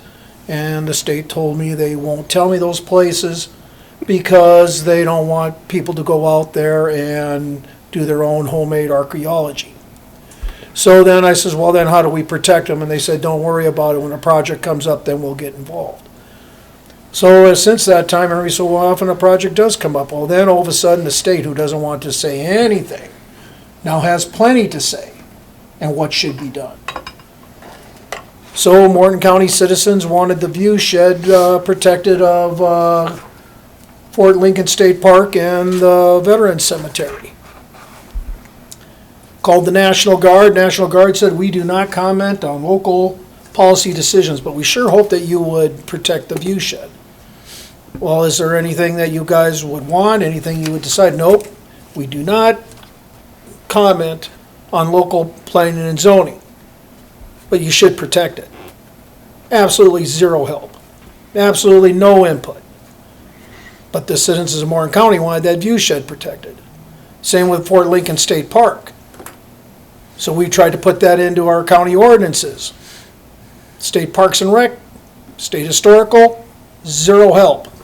But they sure had no problem saying, we'd sure like you if you do something to protect it, but we don't want to be involved and we don't want to say anything. So that is my main concern on this. When it comes to some of the planning and zoning things, even if it's a little bit out there, especially what we're seeing with data centers, somebody that doesn't want a project is going to snatch onto one of these and say, well, you can't do it because state historical won't let you, but if you call state historical, you're going to get nothing until it's a public hearing where they can grandstand and make something better of themselves. That's my main concern with the state. I'm sorry you got it, but that's what's I can see happening. That's okay. Because as I said the same thing, I don't think Sakakawea said to Lewis and Clark, what a beautiful place for some wind turbines. I don't think that conversation occurred. Or Custer's scouts on the way to Little Bighorn said, what a nice place for a data center. Don't think that conversation occurred.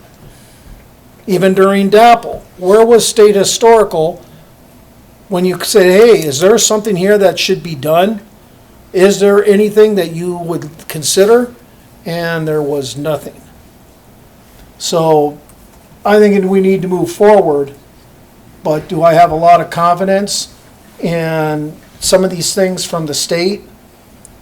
Other than it's going to put a loophole into planning and zoning to try to stop an otherwise legal project from occurring by grabbing on to something and holding on to it for dear life. But then when the push comes to shove, nothing occurs. And you get no backing from the state. They run. That's my worry.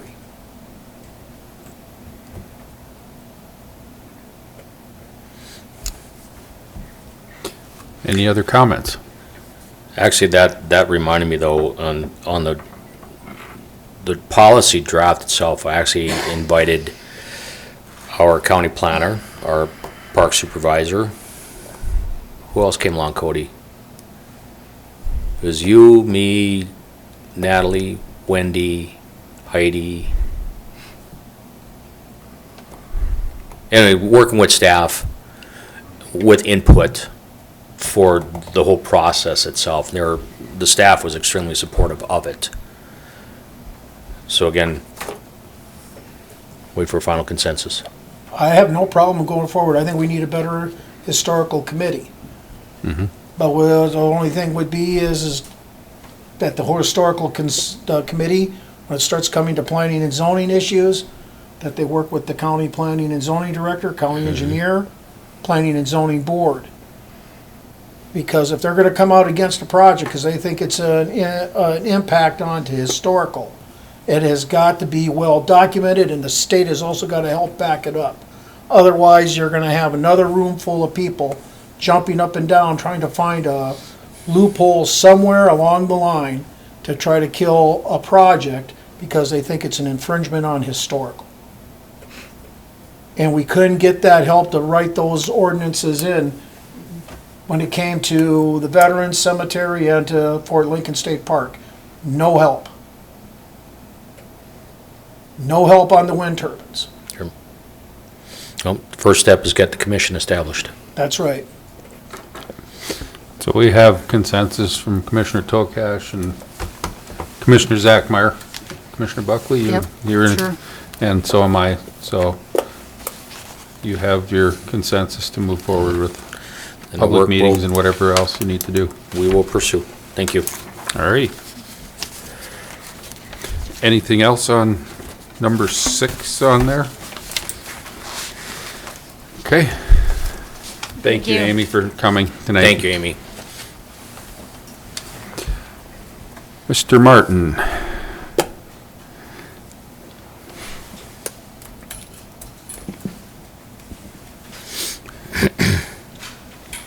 Chairman Boehm, members of the commission, before you tonight is a resolution of promulgation formally adopting Morton County's updated 2026 Local Emergency Operations Plan, commonly referred to as LEOP. The LEOP is the county's overarching framework for coordinating government operations during emergency or disaster. It's not intended to replace procedures used by the Sheriff's Office, fire departments, EMS, Highway Department, public health, utilities, or any other response organizations. Those agencies continue to operate on their own authorities and standard operating procedures. Instead, the LEOP connects those individual operations into one coordinated countywide response system. At its core, the LEOP answers 4 important questions for us. Who's responsible for what? How will agencies coordinate with one another? And how will county government, or how will additional resources be requested if needed? And how will county government continue supporting the community through response and recovery? The plan establishes roles for county and city departments, first responders, public health, private sector partners, volunteer organizations, and state and federal agencies. It addresses the all hazards range of emergencies, including severe storms, flooding, wildfires, hazardous material incidents, transportation accidents, infrastructure failures, cybersecurity incidents, and other events that could threaten the county. The mission is to establish a plan, or the mission established in the plan is straightforward. Protect life, public safety, minimize impacts to property and the environment, secure critical infrastructure and facilities, and restore government services to our citizens as quickly as possible. The LEOP also incorporates the National Incident Management System and the Incident Command System.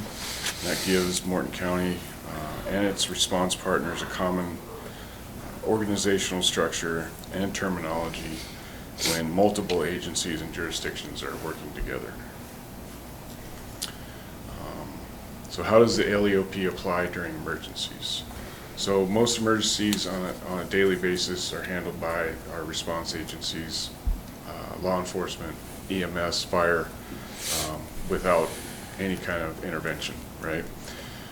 However, when an incident becomes larger, lasts longer, and crosses jurisdictional boundaries, exhausts our local resources, or requires significant policy and funding decisions, the LEOP provides that structure for those expanding incidents.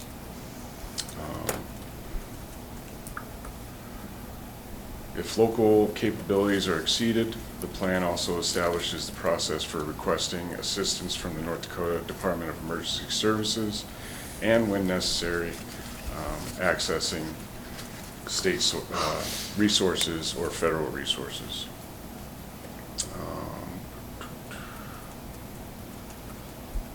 The plan also continues beyond just that immediate response.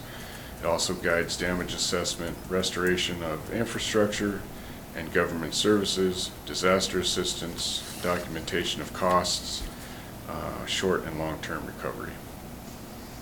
So why am I asking the Commission to adopt it, or why is that important? So first, it provides that formal authority. It also, under the North Dakota Disaster Act and the North Dakota Century Code, the County Commission has the overall statutory authority to continue, for the continued use, development, and maintenance of the plan. Adoption demonstrates the county's governing body recognizes and authorizes this framework for emergency operations.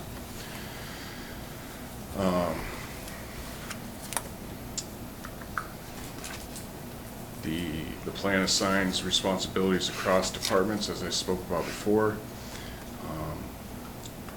ultimately protecting residents and infrastructure and our government services.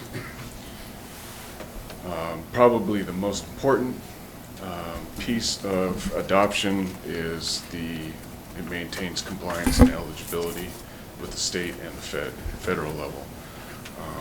More specifically with FEMA, so when it is adopted, we're, as a county, we're eligible for disaster relief funding and resources and things of that nature.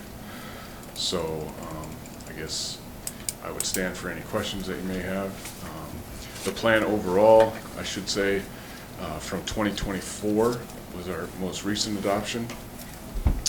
This plan is essentially unchanged.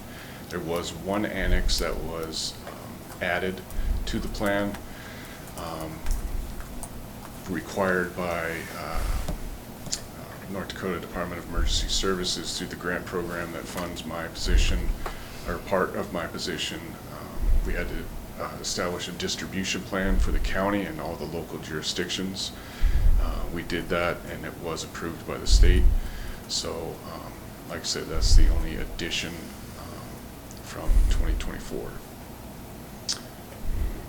I'll stand for any questions you may have. Commissioners, any questions for Pat? I'm very familiar with the processes, and with current weather conditions, I can anticipate there's going to be a proclamation coming soon. Yeah, we've been monitoring the drought indicator that the state uses.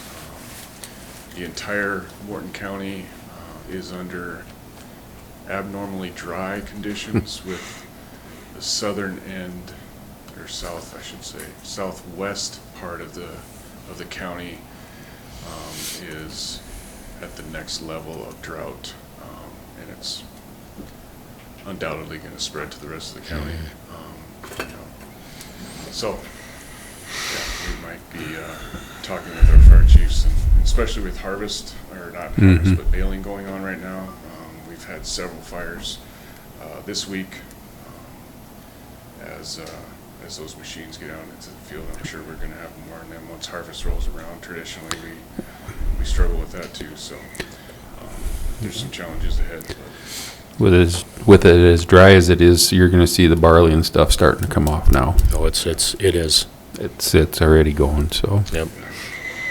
yeah, the corn's drying up, going west of Mandan along Old 10, just brown. Yeah. So.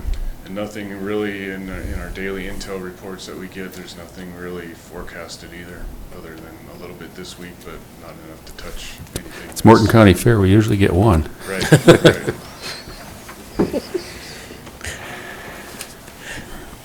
Any questions for Pat? Otherwise, I also wanted to mention too, I forgot to mention, so if the commission approves this tonight, I wanted to start with you guys, as obviously the ultimate authority of the county. And then we will be going out to each local jurisdiction to encourage them to adopt it as well. We haven't run into any problems with that in the past. It just allows them to not have their own plan, which would be burdensome on them, obviously, but it also allows them to have access to those funding resources that I talked about. So we'll be doing that in the next month or so.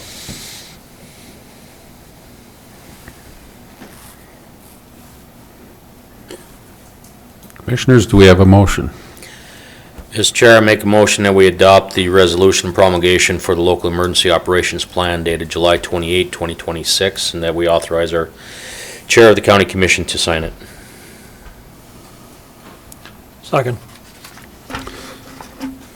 It's been moved and seconded to adopt the local emergency operations plan and have the chairman sign it. Is dated July 28th, 2026. Is there any discussion? Any discussion? Any discussion? Seeing none, all those in favor say aye. Aye. All those opposed? Motion carries. I can give that one to you right away, Pat. And as we discussed, if you have a second copy, just put it up with Don's and I'll get it signed whenever I get in. Thank you. There you go. All right. We're going to talk about our road budget. Mr. Psyche.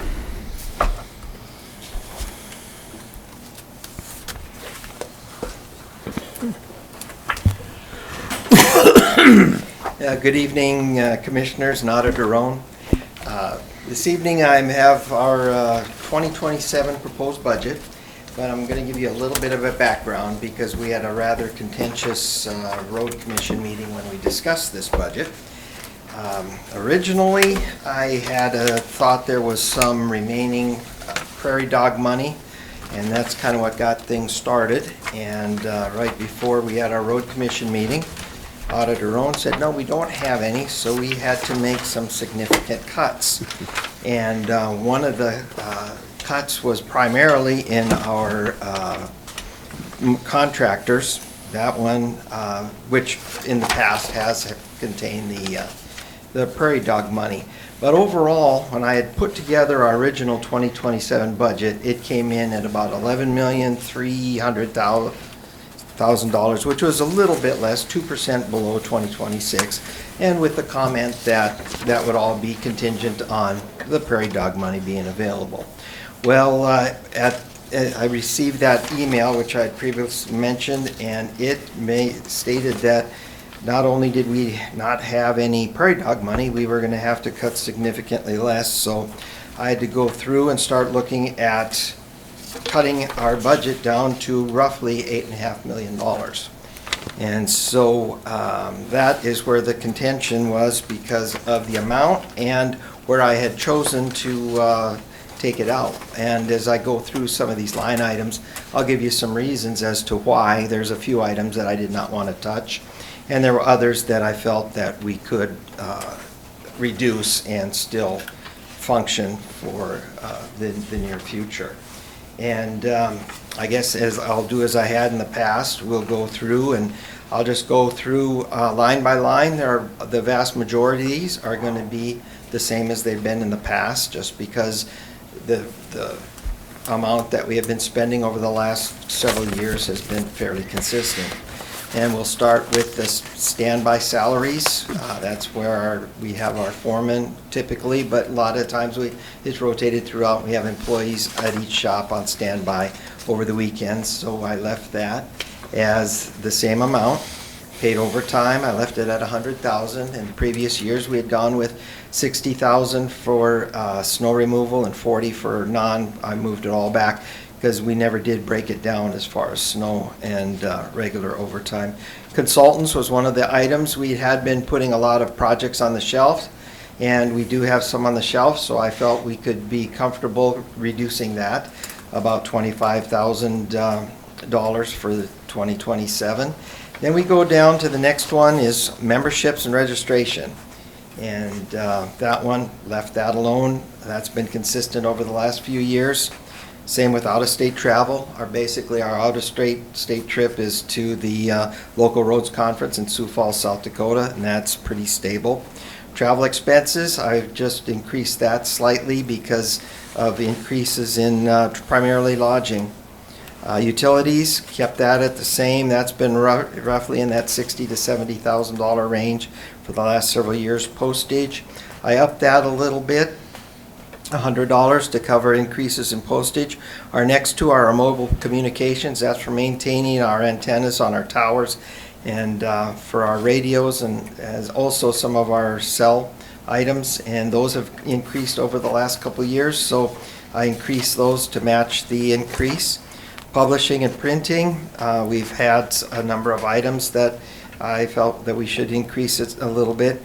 The big one is the contractors. That's where we had typically put our prairie dog money. Had to reduce that by $1,930,000 or 97%. Now, that doesn't mean we're not going to do any work in the county. That just means that it will not be county funded. We do have 4 bridges that are scheduled to be bid in 2027. We have the big bridge down at Solon. We have our Youngtown Bridge. That should be bid in November. We have our Schmidt Bridge, which is 11 miles north and 1 mile west of Flasher. That should be bid in March. And then we have the Mork Bridge. We're planning on, that's our flex funding project, which will also be 100% funded through flex funding. And that will be bid in October for construction next year. So we will do some work. It just will not be funded with county funds, and we do not have any matches with those. Those are all 100% funded either by the feds or through the state. So that's why I felt comfortable reducing that line item significantly. I did leave some in there because we will have some holdover items for projects that will finish up this year, and we'll have to cover some of the match, and so I left some money in that.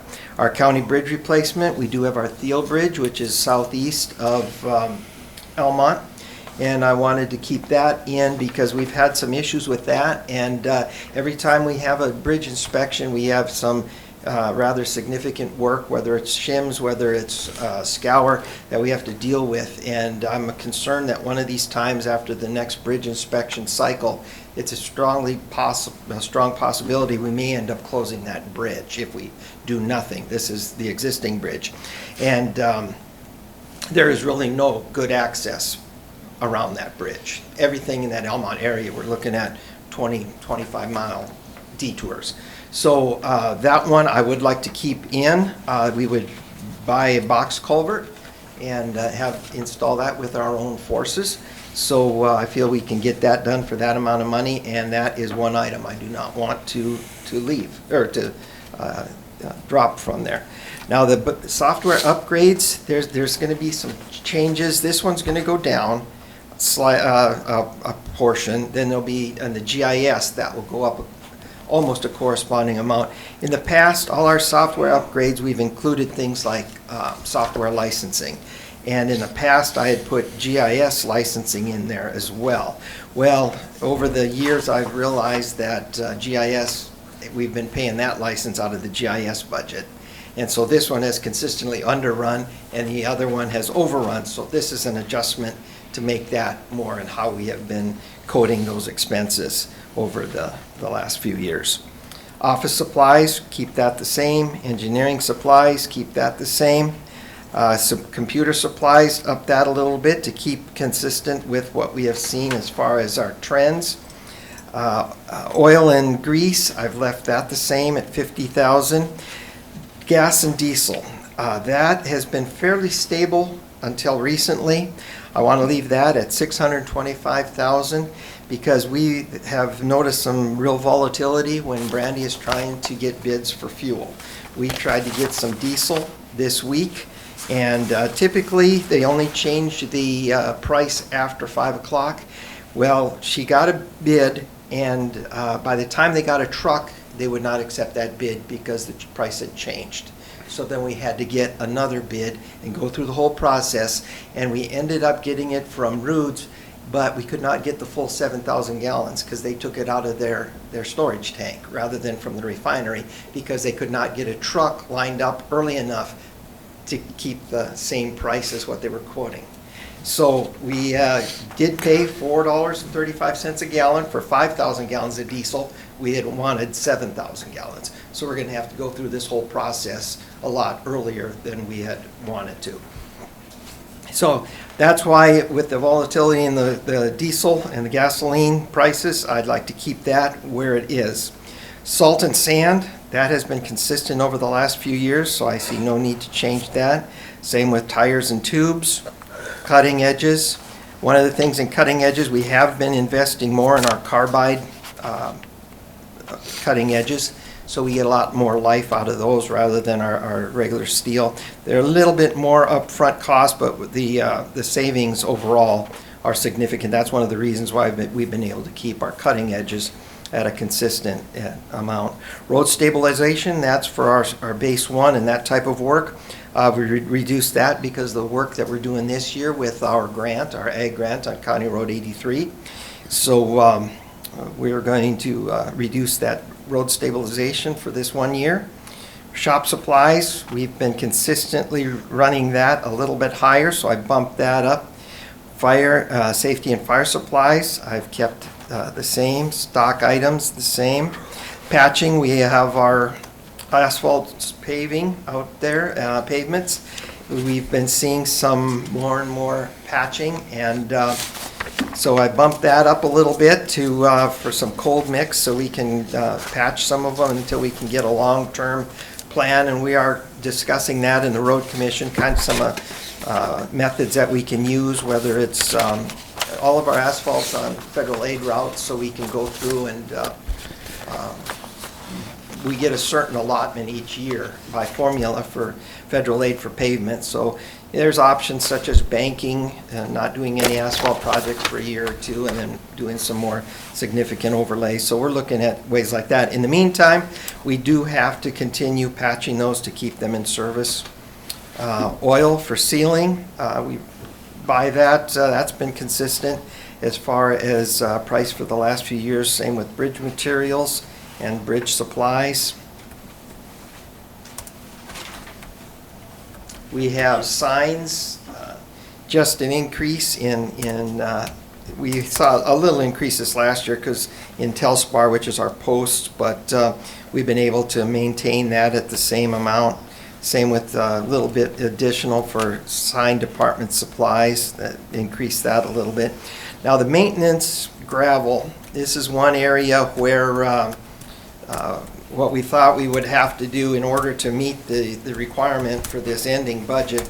I reduced that from $1.5 million down to $1 million, and out of that $500,000, the bulk of that is going to end up being our contract gravel hauling, because we have last 5 or 6 years we've been spending about $250,000 on gravel hauling. And so we decided that we can forego that this year and then look at some of our pits, what we can get, and maybe not do a large-scale 80,000 yard crush, maybe something along the lines of 50,000 or something to save some money on that regard. So that's why I reduced that by $500,000. Shop maintenance, left that the same. Culverts, we have a pretty good stockpile of culverts, and we do have some money left in the 2026 budget, so we'll look at the end of the year, possibly spending that as long as everything else works out, and then just reduce our culvert purchases next year. Reduce it from 175 like we've been doing, and cut it back to 100,000, and manage what we have in the yard. Use that for more work going forward. Asphalt patching, this is for our contract for hot mix. I increased that. Once again, the previous patching was for cold mix for our own forces. This is for some of the more high traffic areas where we actually want to use hot mix, and so we can hire a contractor to do that. Right-of-way purchase, I left that the same because we will have some right-of-way purchase for like the Schmidt Bridge north and west of Flasher, even though the bridge itself and the construction engineering is 100% funded federally. Right-of-way is always paid for by the county. So we will have some primarily easements as far as temporary and possibly a permanent construction easement. We're not sure yet. And there are some areas in which we do have some small right-of-way where you actually have to, because of slopes for the box culverts, we may have to buy some right-of-way. MPO studies, I left that the same. GIS, this is the corresponding increase. This is where I had moved the GIS annual license from the other line to this one.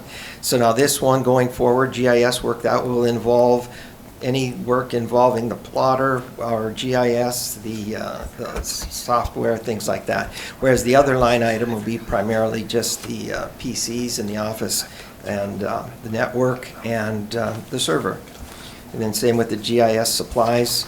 Pavement marking, we've been seeing about 15 to 20%, depending on the year, increase in pavement marking costs.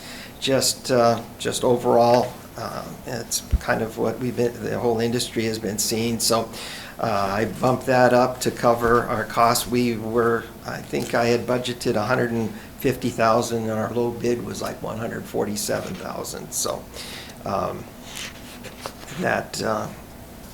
that is the reason for that increase. The capital outlay equipment, this is our computers. And so I put in some money for Natalie has been using a laptop, but it's out of date, so she can't put it on the network because it's an old Windows 10 and it's not able to be updated. All the rest of our computers have been updated in the last 2 years, so we're all looking pretty good as far as hardware. So I put in some of our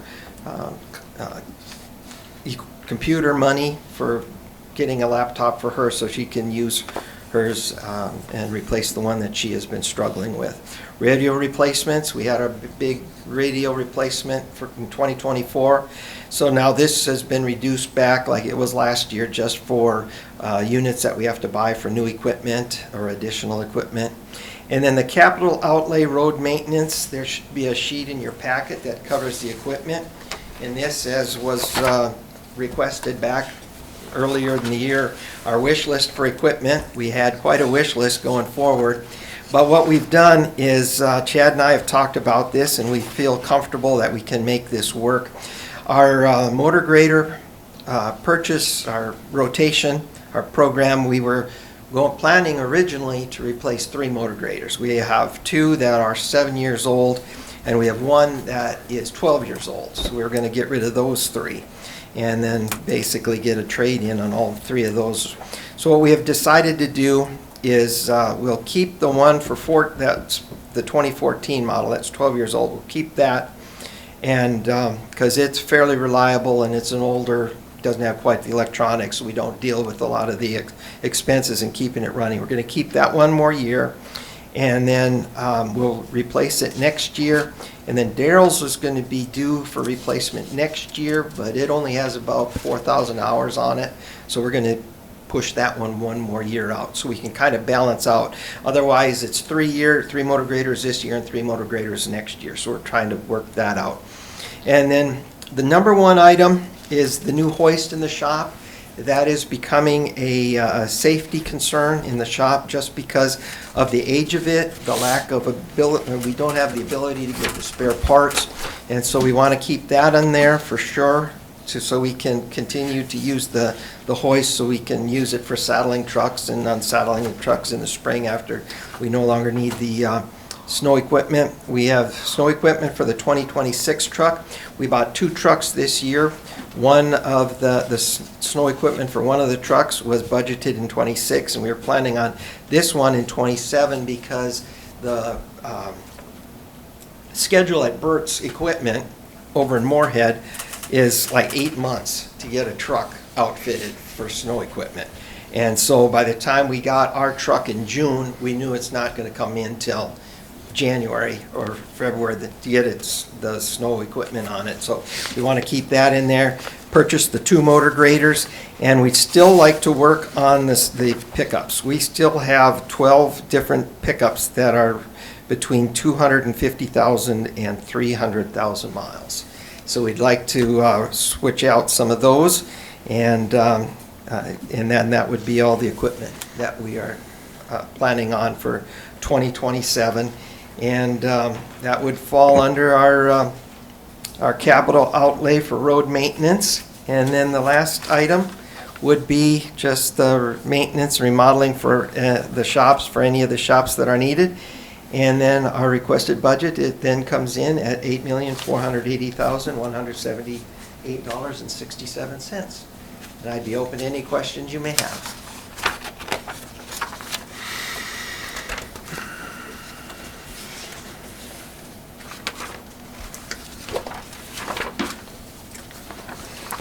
Mr. Chairman, just a comment. We've had some pretty lively discussions, as John indicated, during road commission meetings. Also, we had 2 citizen groups that showed up, one in May and one in June, and were very vocal about the condition of roads, and one is east of the airport in Mandan and one is the Judson Road. And so citizens are getting very, very vocal about trying to maintain our roads.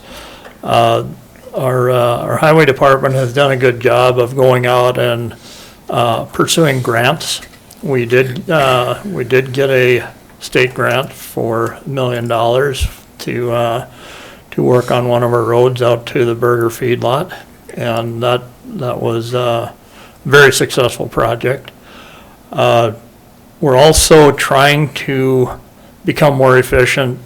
John has talked about carbide edges on the motor graders, trying to reduce some costs there. More expensive up front, but overall it's a reduction in cost.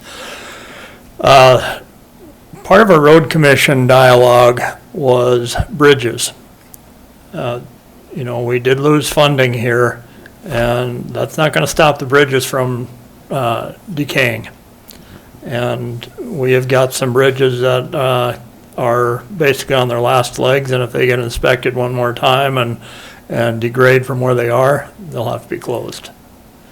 So we're trying to do what we can here with the dollars that we have, and along with in that mindset, we did buy some gravel reclaimers last year, and we had some mulchers in the budget this year, and those are things that we believe stretch our taxpayer funds, but we don't have the money right now. No, and give you an idea, like just those reclaimers, we bought those, and with the amount of gravel that we were able to reclaim from the shoulders, from in the grass and that sort of thing, we probably paid for them and then some, all in one season. So they are of a great value for, because we reclaimed gravel along about 120 miles of county roads this year that we started in the spring. So. And what I'd like to leave you with, and I'd encourage any other additional comments that anyone would have, but what I'd like to leave you with is it's tight, and we've got increased demands from our constituents, And our budget, what we're showing right now, and again, capital changes it a lot, you know. Yeah. We've got these big years where we have to buy motor graders, and other years we don't. But we're basically at the same budget as what we were in 2024. And in addition to that, we've been trying to increase and replace our trucks. Over the last 2 weeks, we've had all 6 of our internationals in the shop for various things. Those are 2012 models.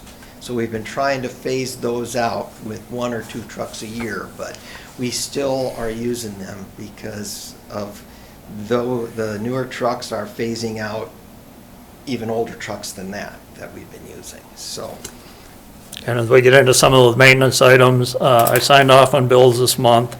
And so we had emissions-related issues that were hitting over 3,000 and injector issues that were hitting over 7,000. So it gets to the point on your pickups that they get to the point where they start nickel and diming us. And it's not prudent for us to continue to operate those.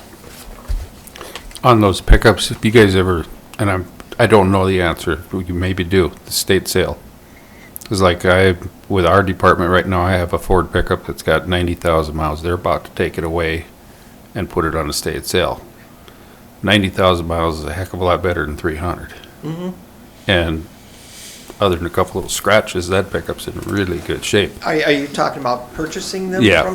We do that every year. Okay. We look at And that that's every what I was year. wondering. And it's getting better now, but we saw prices even at the state sale that were not that much lower than just getting a new one off the lot at the government rate at Buckledge. And that happens fair amount. Now the prices are moderating. You know, this is back when there was such a shortage of vehicles that, you know, even the state sale, and there'd be times when, you know, Chad would call about it. Well, you know, we would bid on it, and the bid would last a few minutes, and someone else would outbid us, that kind of thing. So, but no, we consider that every year. I figured you did. I just wanted to make sure. Yeah. I drive one of them every time. Mm-hmm. Any other questions, Jackie? Well, Mr. Chairman, this was a tough budget, especially when we had to cut over $2 million on our budget. We've been fortunate that we haven't had a lot of snow the last 2 years. That saved us a lot of money. There's concern with the staff as far as paying our workers because we're having trouble keeping staff and getting them up to par to make the pay grade, and also then they also have to have their CDL now, and so they don't have that, the people that are applying, and so that's a concern. And of course, competition-wise, we can't pay as much as Coteau Mine, and so we're concerned about some of our employees not being paid and keeping them in line. Also, we've discussed a road commission as far as doing a plan for road maintenance or road upkeep, much like we have for our bridges, that a priority list for roads. I think Chad does a good job of trying to do that. We have a map up there that we look at as far as when we gravel and when we don't gravel, and it's a rotation. Some people say, clients say that their road hasn't been gravelled. Well, we have proof up there that it has. Let me see, what other comments did I have written down? And part of what Commissioner Buckley is talking about is not just graveling. It's things like we have areas where we get a lot of soft spots in the spring. And, you know, we mainly because the vast majority of our roads were never engineered. They were never designed. They were just built. And so there's a lot of areas where we have unsuitable material under the surface. And we're kind of looking at trying to find a way that we can start recording those, prioritizing those, and perhaps someday reconstructing, whether it's using some sort of geogrid or something like that to stabilize it without having to go all the way down. But still, that's still a rather sizable investment in what we're doing, so. Well, and our roads also, every farmer had a truck with a single axle truck, and then they went to tandem trucks, and now they all have a semi, and they're using these on our county roads that weren't built for semis. And then they tend to overload their trucks, and so being overloaded and then also speeding, our roads are just not holding up to grade the way we would like. And one other, Give you an idea, well, no, go ahead, oh, John. I was gonna say, give you an idea for this grant, we spent $1 million so far on this grant for gravel. And that County Road 83 is significantly better than it was. But when you look at it from that perspective, that's the amount of gravel we need for every 8 miles, is about $1 million of gravel for every 8 miles to build these roads to keep them to the conditions that this County Road 83 is. And people, we've been hearing compliments on County Road 83. That's how good that is, the rides now compared to what it was. But it took us $1 million to do 8 miles. One additional item, and this is, I want to thank the people that did come to the road commission meetings and speak out, because we've had some good dialogue and we're working on some things longer term. But the DOT, state DOT is asking the county to approve longer trucks and on certain highways, and we know those trucks have to come from farmsteads or fields somewhere, so they hit the gravel roads. Also, our commodity mix has changed over the years. You talked about some legacy roads that we have. This was brought up in those discussions with our constituents that said, the roads aren't made for these loads. You can fix them up and they degrade very quickly. But our commodity mix used to be wheat. And so now we're all in corn. So you've got 3 times as much. Not only have you got heavier trucks, it used to be 2-ton trucks, now everyone's got semis. And not only that, but we're going from a single truckload now, single semi-load, to what we're hauling now is corn, and there's 3 times as many loads. So it's something that, again, we're working on long-term plans to try to engage with the state a little bit more and give them a perspective of what we're dealing with out here.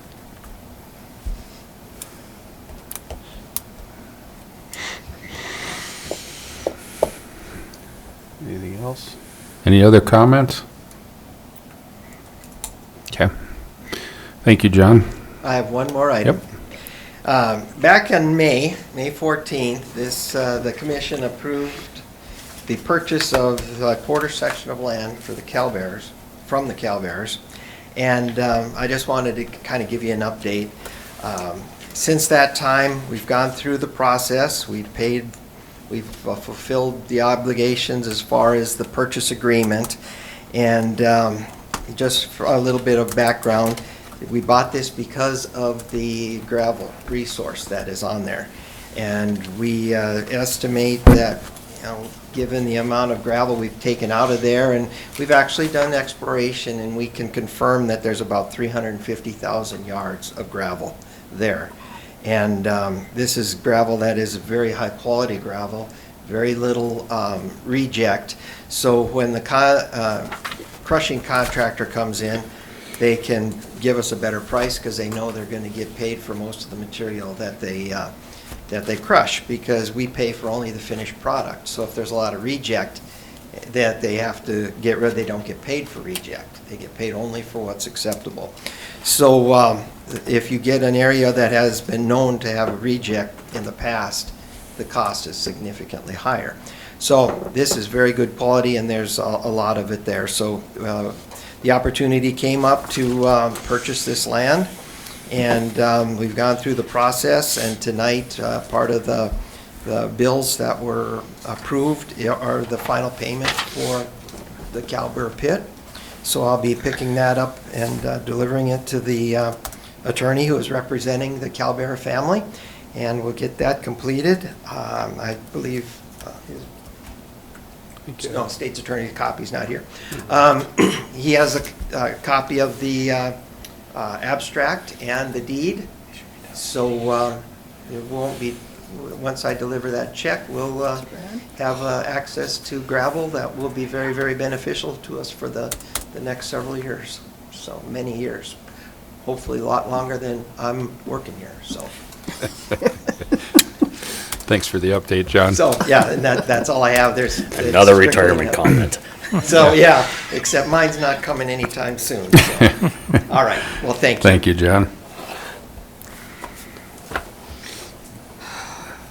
All right, Mr. Kirkmeyer, we have our sheriff's budget.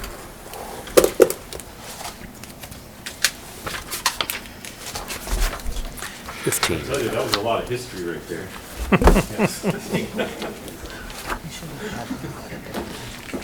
Oh, yeah, yeah.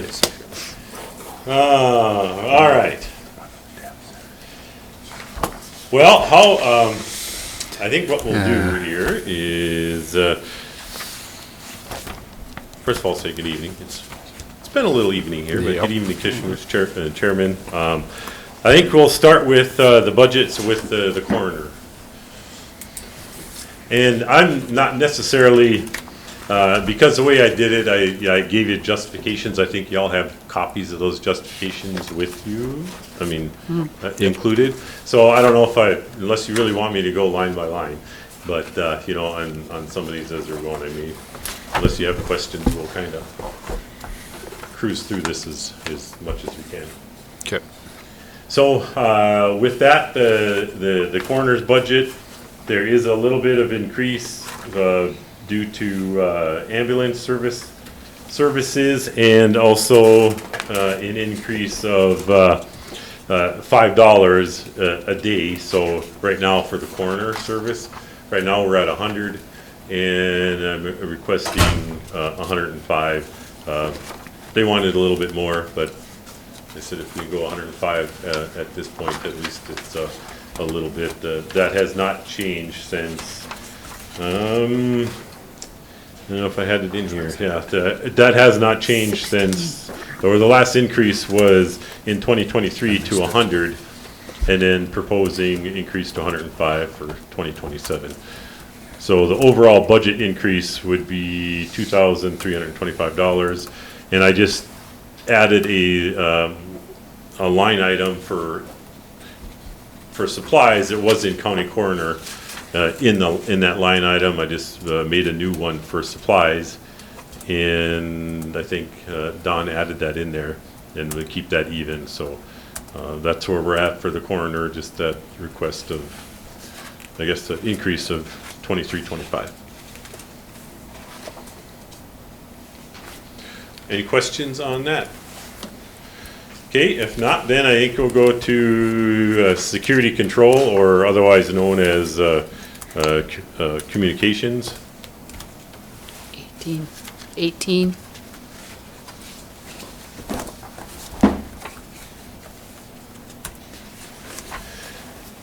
With that one too, as far as the budget, is the salary increase that was proposed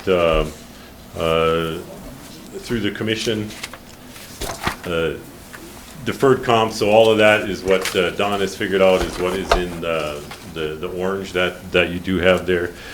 So with that, the paid overtime would be even, memberships is even, repairs is even, mobile communications is a increase due to FirstNet, and basically it's the communications with the CAD, and to be able to upload all our videos from, that's part of this, is uploading the information into the cloud from in-car cameras.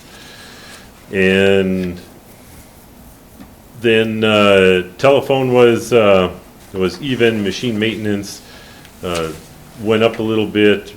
Well, it's even, but inlets increased because I think we're okay where we're at, even with the increases that the state has increased their fees from 143 to 198 for annual, and then for our terminals up in dispatch increased from 200, the state went to 292 or 272.79. In power and radio maintenance is $1,000, and this is increase of $1,000, and this is a future. Well, will be once Siren gets up and running total, and we decide what we're going to do with paging on the digital side, and the state works that way towards digital paging on the Siren system. Then we'll have the discussion on these towers of whether we need to keep them. You know, so that will be a future discussion on. But for right now, and I think we're probably looking a couple years down the road before we really start looking at that. It all depends on what happens on the state side. But just to give you a heads up. Office supplies, there's a little bit of an increase. Computers was even, capital outlay was even, copier expenses even. So overall, there's an increase of $13,323.74, which almost $11,000 of that is salary and benefits. So it's about 3%. So the mobile communications, that 2,000 was for what was the reason? That is, part of it is in the sheriff's budget, and part of it is in communications for the in-car video. The so in-car, that okay. uploads Yep. all the video into the cloud. Just an increase in their rates. Yeah. Well, and we switched, you know, if you remember last year, well, Motorola is part of this. That's an ongoing expense here too for this year. But that project, we have probably a couple more cars yet to put online. And then those cars have cradles in them. So we can upload right from the after the traffic stop, you can put your body cam in, or as soon as it gets shot up. So it's not like we have to come back to the office anymore and start wasting, you know, several hours trying to upload video. It's doing it almost instantaneously after the incident occurs. Okay, thank you. Which is a good thing. So then with that, a part of the communications is the 911 funding. So that is still set at about $198,000, and that is for the state emergency communications center fees that we pay $1.59 per line that pays our 911 fees, basically our fees to state radio for dispatching our emergency traffic. And that is the price from July of through July of 27 through 2029, so the next biennium. So at least that won't change. We don't have anything on that. For that point. And the 911? Yeah. For the There's not nothing in there? Yeah, there's nothing in here. It's on the front, I mean, I have that in there. You have it. Unless it's a But, different, There's have it in a nothing. different area. yeah, I have a separate fund for 911. Okay. It's on that main sheet on the front Okay, total, okay. but there's also, you know, paying the city their share, and there's some other stuff that comes out Yeah, of and that that's fund. just but- the portion of the 911 fees that goes to, that we That's budget right. for state radio. Yep. Okay. And then there's kind of the rest of that, there's a little bit of a history in there of what it has been in 23, 22, and I just kind of keep building on that as we go along. So if you wanted to look at that, but that would be the communications. Next, we go to corrections. 14. 14. 14. 14, yep.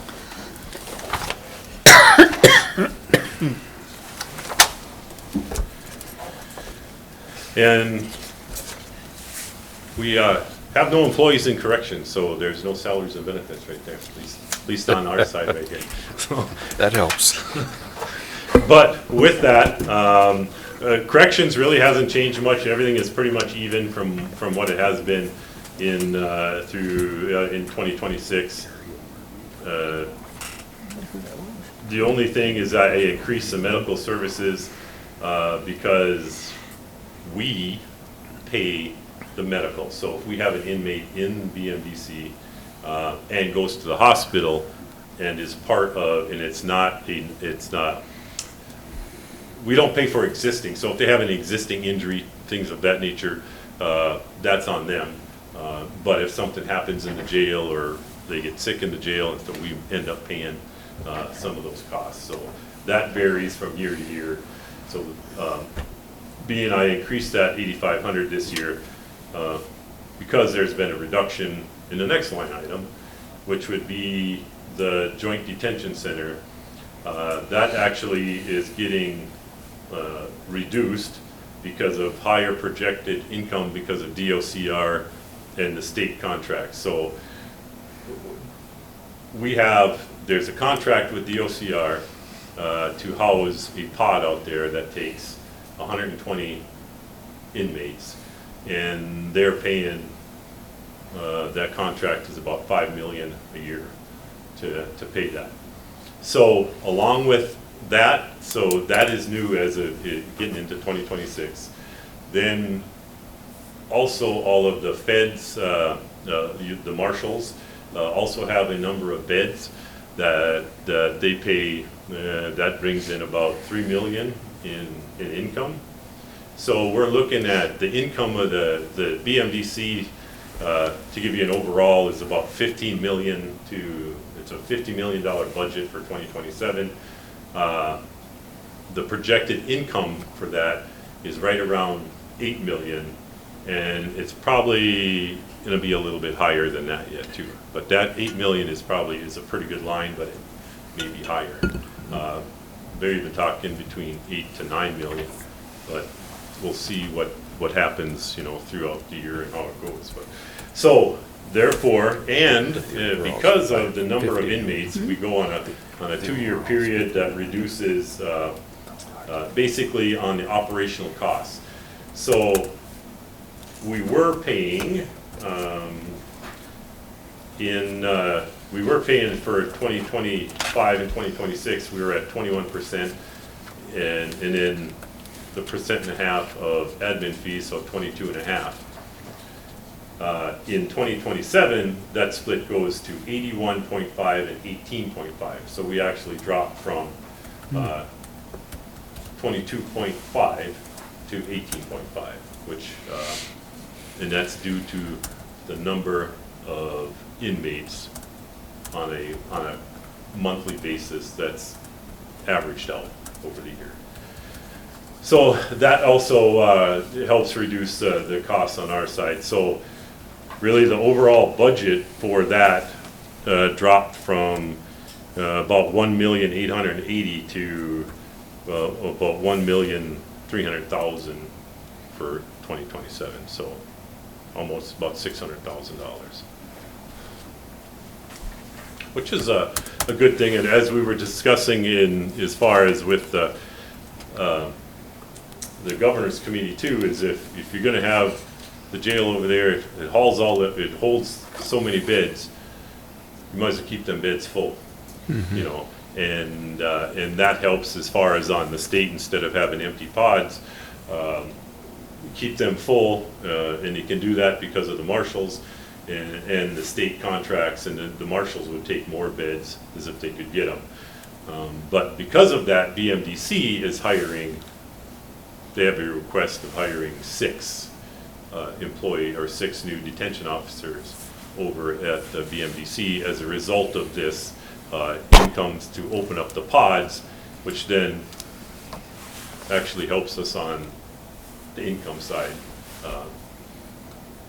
in the end, so to keep it. So that's where we're at, is that it does reduce it by that amount, which is good to go. So we're actually about 29% less requests than it was in 2026.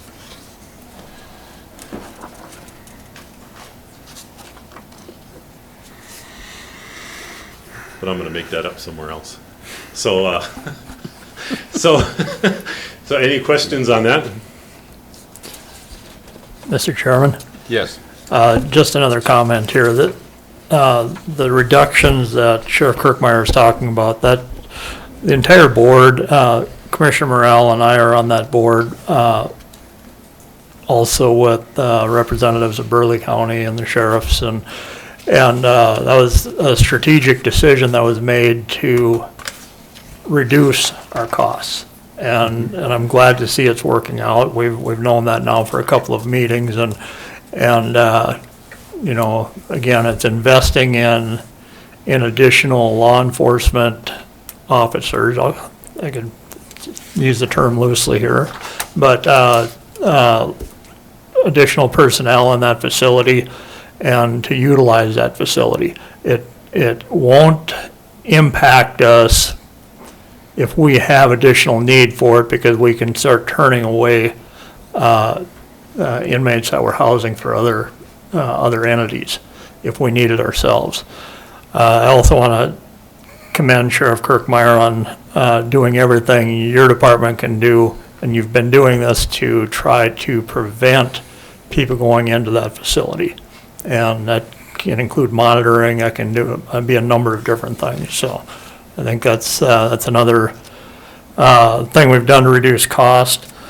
But there's also another area where we might have to be investing sometime in the future, and that's in juveniles.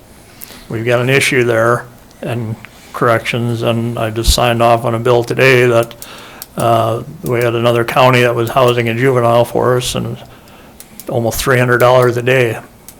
It's expensive. So. Well, the juveniles is actually we've had we've had a meeting with the state, and we have another one with the Association of Counties and some other stakeholders in that on what that's going to look like in assistance from the state. Now, do the counties come together and look at a juvenile facility, or with the state?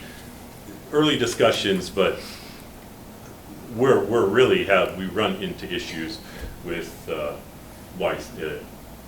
the Youth Correctional Center, because they only have 4 to 6 beds, and that's statewide, and the juvenile issues are not necessarily getting better for the most part.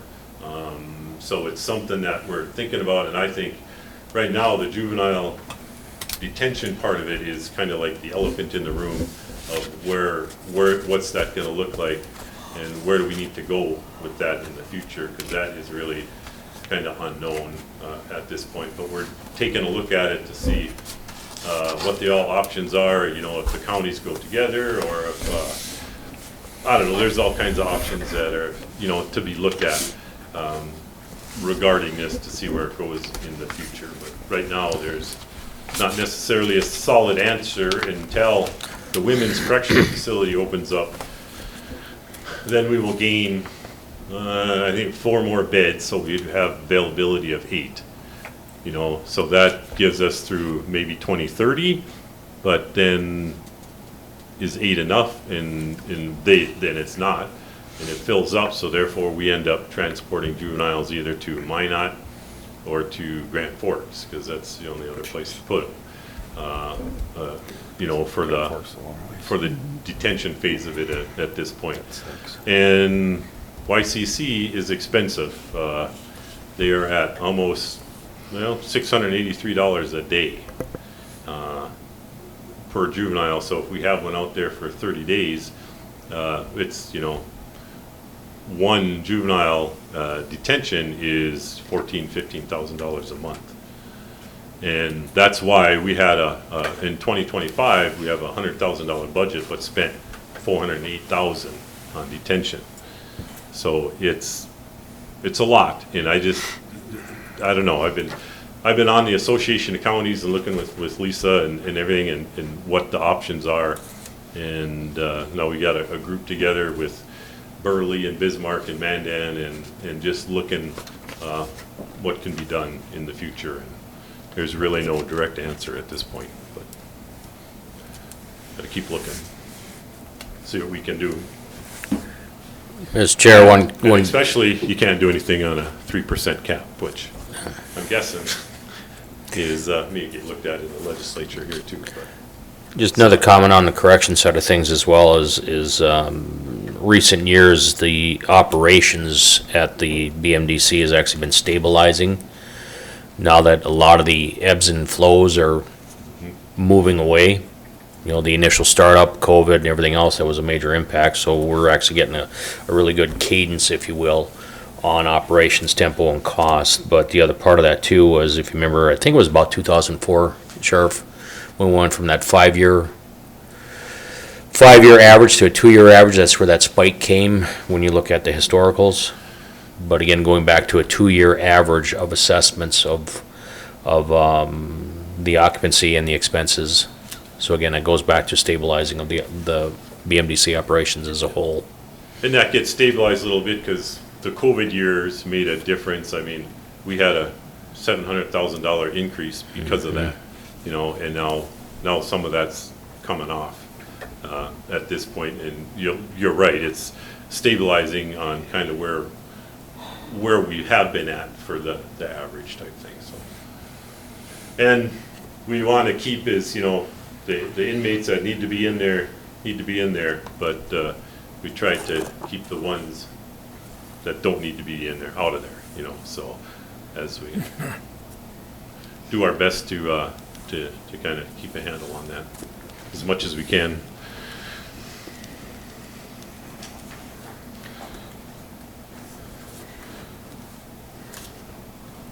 Okay, any questions on that as far as communications or anything else on BMDC at this point? So one question is it full, Kyle, the jail?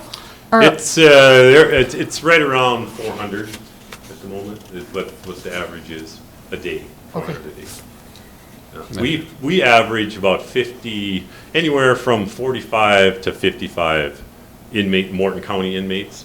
We're right around there. Burley's at 200, you know, a little less than that, and then the rest of it is made up by the state and also the marshals. And overall, how many beds? About 520. Yeah, okay. And, you know, and right now they can't, that's why they need, because of the income, to be able to hire the additional officers to be able to put more, or detention center staff to put more inmates in there, because they do have room, but they don't have the staff to fill it. Yep. So you're adding more staff, but the numbers work out currently as we go forward.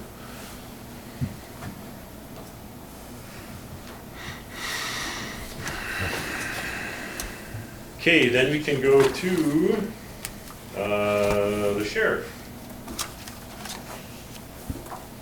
And with this is that, and I've talked to, I know to Ray earlier, and also to Commissioner Tokash and Commissioner Morale about adding the individual because of all the duties. And what I'm going to do here is we did a 2025 annual review and then a 2026 operational workload analysis. So I'm just going to give you a copy of this, and it just basically goes through what the sheriff's office is doing and for time wise and what some of the stats are. So you can, don't just have to read it here, but at your pleasure after this to take a look at it. Something to help us fall asleep. Yeah. I hope. So, because in the request, as far as the salaries, is an additional FTE, and that really that kind of explains the reason, and it kind of goes because now we are also doing marshal transports, because that is also a contract with the jail. So we end up having to do, we share in 25% of the marshal contracts with or marshal transports with BMDC. And, but part of that is you have to have 2 deputies for every marshal or inmate. So that way it takes 2 transport or court security transport officers, deputies to do this. So we do it when we can, and in going through there, it gives you, if you go through there, it talks about the patrol, the criminal investigations, the numbers. It also talks about the court security and the drones. SWAT is in there. What else am I missing? Dive team is in there. Everything that the sheriff's office encompasses and is involved in, the K-9 is in there, the SROs are in there. There's all information about that. And this new position would be added to one is to help with transports, but if we get to position, I'm kind of working out where we can use a position, but I'm really not 100% on what I want to do. I also I want to do it with a quartermaster that helps with a lot of that, because I don't have time for that, and everybody else is pretty much tied up in doing other daily things. So this would be like a hybrid position is what I'm looking for, to help not only with the court security and transports when needed, but to do other things in the sheriff's office, and that could be warrants, that could be helping with the quartermaster stuff, that could be help with the technology end. I'm really would look for a certain individual with a set of that's pretty detail oriented is what I'm looking for in this position to keep us ahead of where we need to be. So with that is part of the salaries that's in there, along with the increases from the market value study that was done by Human Resources in Windy, that is also included in there. So as we go through this here, thank you. On the salaries, as we talked about, then the only other, and I'm trying to find out on the overtime stuff, and we've really been working with Windy trying to narrow some of this down on what the overtime is, and I would like to break this down more, especially with Country Fest, with overtime, with County Fair, with other special details. I want to, and that comes in on the technology side here a little bit later too, but I'm trying to get this a better breakdown in numbers of what we're spending as far as overtime and what's available out there to use to be able to attract this a little bit better. So as we go through the first page, there isn't too much, standby salaries is even, as you see the ones in the green, so game and fish, the speed enforcement, underage drinking, the HIDA, that is all grant money. And then you go down to Country Fest, which is $11,000. Country Fest, that is also funds that Country Fest pays the sheriff's office, that $11,000 for the law enforcement security out at Country Fest, so $11,000 next year. Our biggest thing is that of increasing as far as the grant wise is underage drinking. Is that this year in the grant we actually put in for 20 additional shifts of underage drinking, and we never, in the last few years, we haven't put anything in, or the concentration wasn't on necessarily that. But because of Country Fest and all the issues we have with underage drinking, we actually put in for $10,000, an additional $10,000 in overtime that would be used out at Country Fest for underage drinking. And this year, I was going to include that too, but I don't think I did. There was we did an after action review of Country Fest and everything that went on for activities wise, but we had 30 minors that were arrested out there, and there's more than that. So our problem necessarily isn't inside Country Fest. I think inside the venue has been pretty calm and pretty good. There ain't a lot of issues in there. I don't think we had any fights or anything like that this year. That remained pretty calm, but we have a pretty good presence in there too, which I think helps. But our outlying factor now is the parking lots and everything outside. And that's where some of this stuff is coming from, and that's why when we get this grant, we're gonna put a little more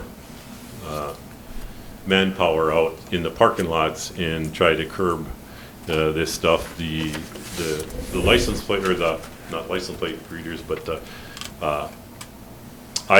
fake ID readers that we are using in Country Fest have definitely helped. I mean, last year we had 40, 50 IDs, fake IDs. This year and this year we cited them. So I think there was at 4 to 6, I remember the numbers exactly, but that really reduced, but they're still trying to get in there with fake IDs too. So that's kind of what we're concentrating on there too. But that is with that grant money and a little bit about Country Fest and the overtime there. Make sure your guys go through at the county fair out in the parking lot. Yeah, They're not drinking inside, they're drinking out there or up in the campers. That's the same thing. Actually, most of our issues came from North Park, by the football field and in that area. A traffic stop was made on a vehicle with and 4 juveniles in that. You could have quite the party from the back end that was pulled out of that vehicle. So it's definitely out there, and it's something that needs to be kept an eye on and concentrated to, so we don't have any other issues. Because our biggest thing is this year I think camping was a little bit down too, and there's a lot more people driving, so you get a lot more traffic out on the highways, especially the traffic after Country Fest, after the main bands are over, it's solid taillights from New Salem to Bismarck, so that's, and the patrol helped us out quite a bit working the interstate and stuff this year, and we concentrate around New Salem and around Country Fest for the most part, plus doing our normal stuff on top of that. But I don't get too carried away with Country Fest, but just so you get the idea. Anyway. So and then as we go into the page 2 here, as far as chaplaincy in overtime pay, until I find out really kind of where we're at, overtime was kept even. Halftime, that was increased. That's the holiday time because of salaries. Sheriff Court was even. County Fair, we got $3,000 for overtime. That's held even. And then K-9 pay is that we're actually looking at some options for to add another dog as far as a patrol dog, and either looking through a grant through the refinery and some from the railroad. So those are options that I'm looking at to try to add a K-9. So it doesn't come necessarily from our budget.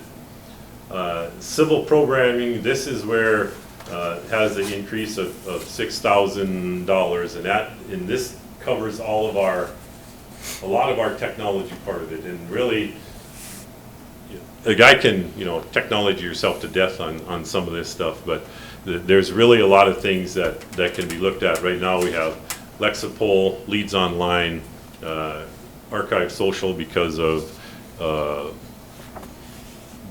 archives for the Facebook stuff, and then there's other options I'm looking at, like a better scheduling system that I was talking to Wendy about, that maybe that would incorporate with payroll to be able to track these hours and overtime hours better than we are, because right now there's not really. Wendy's been trying, but that isn't coming up with the numbers that I'm kind of wanting to look at. So we're just trying to come up with different ideas for that, or different programs that'll do that. And right now I'm looking at, there's several of them. I actually talked to one today that can do a lot of different things. And this next call, I'm going to get Wendy on as well. But so some of this is in anticipation of doing something along that line, so we can you know, track those hours better than what we have been or been able to. A lot of that other memberships is even out-of-state travel, a travel expense, that's all even. Gas and oil are increased increase of 3,500. Now, I don't know if gas stays at $4 a gallon, you know, that's what it's budgeted at, is $4 a gallon, and we're at that now. So if, I don't know, that, right now it's so, you know, the stability isn't there, so I'm hoping in the future that'll come by and stabilize a little bit more. So that's kind of a guess, but that's kind of where we're at right now. And we've been okay up to this point, but I just hope it doesn't stay at this or greater for a long period of time. Maintenance, and this is for repairs and maintenance on this is the LEC stuff, that's even. Vehicle maintenance and repair is increased because anything you fix these days is not cheap. Sheriff's transport is even. Evidence, utilities, postage increased, and I know they're having an increase in postage, so that went up a little bit. Then mobile communications, that is all of our, basically the cell phones, the cradle points, everything to do on that end of it. So with Verizon. Telephone then, that's normal telephone is even, printing is even, and I actually was gonna, well, we'll be all right. Office supplies is increased because of the costs of those are going up. Computer supplies is even, medical we left even, because what helps this is that through the state, even through when we do our annual physicals, we apply through a grant back through WSI, and I get $250 back on every physical, and a physical probably is costing us around $450, $460, and we get $250 of that back from WSI for staying on the schedule that there is a schedule for law enforcement for physicals, so we keep up on that every time we do. At least we get some reimbursement on that. Then training, maintenance, uniform costs. If we add another individual, we'd increase that a little bit. Dive team was the same. Capital outlay. This was an increase in, like in going, it was, well, I'll get back to that because there's another sheet I'll go through here. Internal service fund is with the vehicles. That increase for the plan is for 6 of the 2027s of patrol cars, but right now the other problem is we were supposed to have our 2026s back in April. Then I was March, April. Then I was advised with Ford that they're not building them until August. So they won't be 2026s, they'll be 2027s, and we won't get them until October, November of this year. Now that causes us problems again in trying to get them done in 2026, because we're gonna be into 2027 with our 2026 cars again.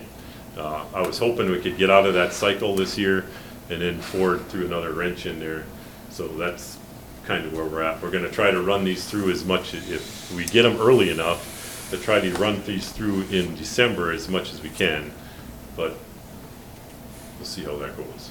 So that's why maybe when I kind of get towards that time of the year, I can let the commission know kind of where we're at as far as the fundings, where we're at for 26 or what we have to do for 2027.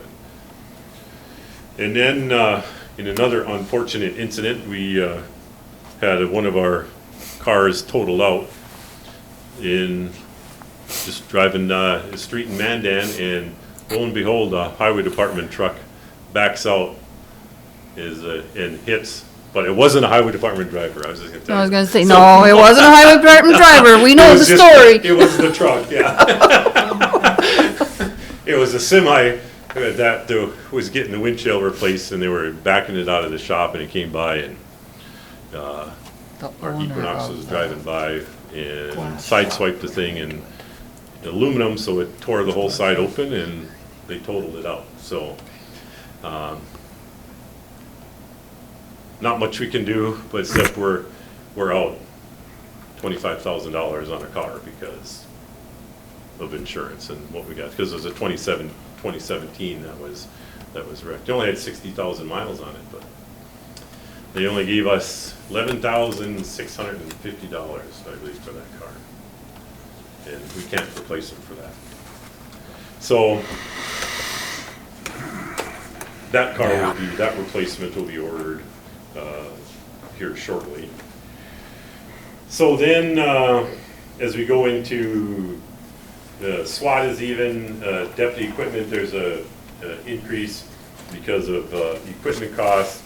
Crime prevention is a little bit of an increase, and everything else is pretty much holding even. But the main thing I wanted to talk about here too is on the capital outlay for the sheriff's office. Last year we committed to Motorola. This year to buy Motorola and go to the Motorola system, which is both in-car and body cameras. And like I said, we're 3-4 cars from having that done. That system changed over from Digital Ally. That is, we're committed to that $80,000 already this year. The next thing is that we really need to do is the Taser 10, and that is more equipment. Right now we're at the Taser 7. We've having some issues with that on deployments where the pins basically are bending, and it isn't. It should be a lot more reliable, you know, for what this is. And you know, the tasers, they do work. The Taser 7 is a 2-shot taser. You have a close range and a further one away, so a 12.5 and a 16 as far as degree, and then I believe it's 16.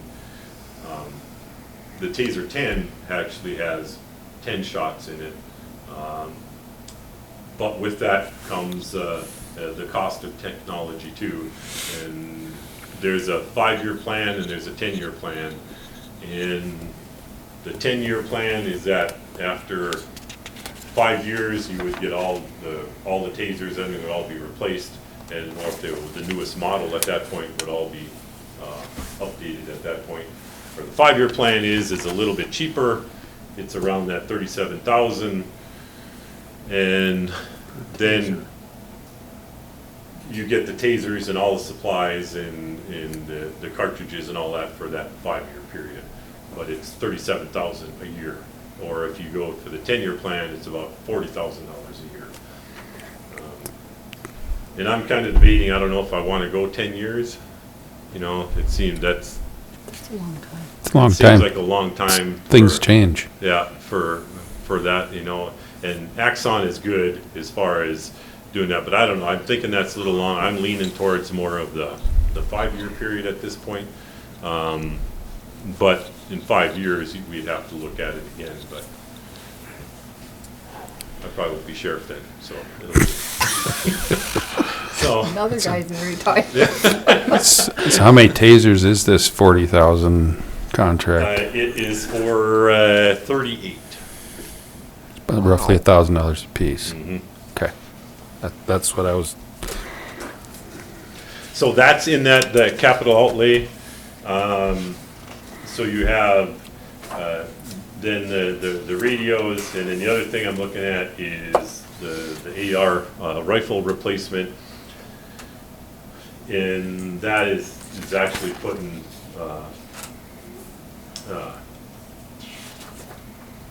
not silence is the right word, but well, it might be. So it's to be able to reduce the sound as far as when you're out there shooting at the range and stuff for hearing, and Suppression. The suppression, there you go, the suppressors on them, that's the word I was looking for. Yep. On these rifles, and they're about, so if we were, and I would replace them, right now we have a bunch of GSI guns. They're the older military ones, the M16s, and some of these are actually, well, majority of them are still fully automatic. And I'm trying to get away from the GSI guns and then go to semi-automatic rifles, and instead of these, because they're older, they've been around for a long time. So I'm just looking at replacing some every year, or as many as we can. How many of those do you have? We have 40. It'd be pretty much one each. Yep. Everybody would have one. We do have a couple spares just in case. Then we carry them in transport vans and stuff. Do have them secured. Yeah. So you're looking at, if you have 40, you're doing about 10 a year. Yep. To Okay. rotate them out. So then this other equipment is there's another list. There's a list of equipment that I have in the specialized equipment under the deputy equipment list. There's a bunch of different things in there, and this money would go to, this ain't gonna buy all of it, but it'll definitely help in replacing some older equipment and updating some other equipment, and this is, it's in that list. Specialized equipment under deputies, equipment on the bottom there. Yeah.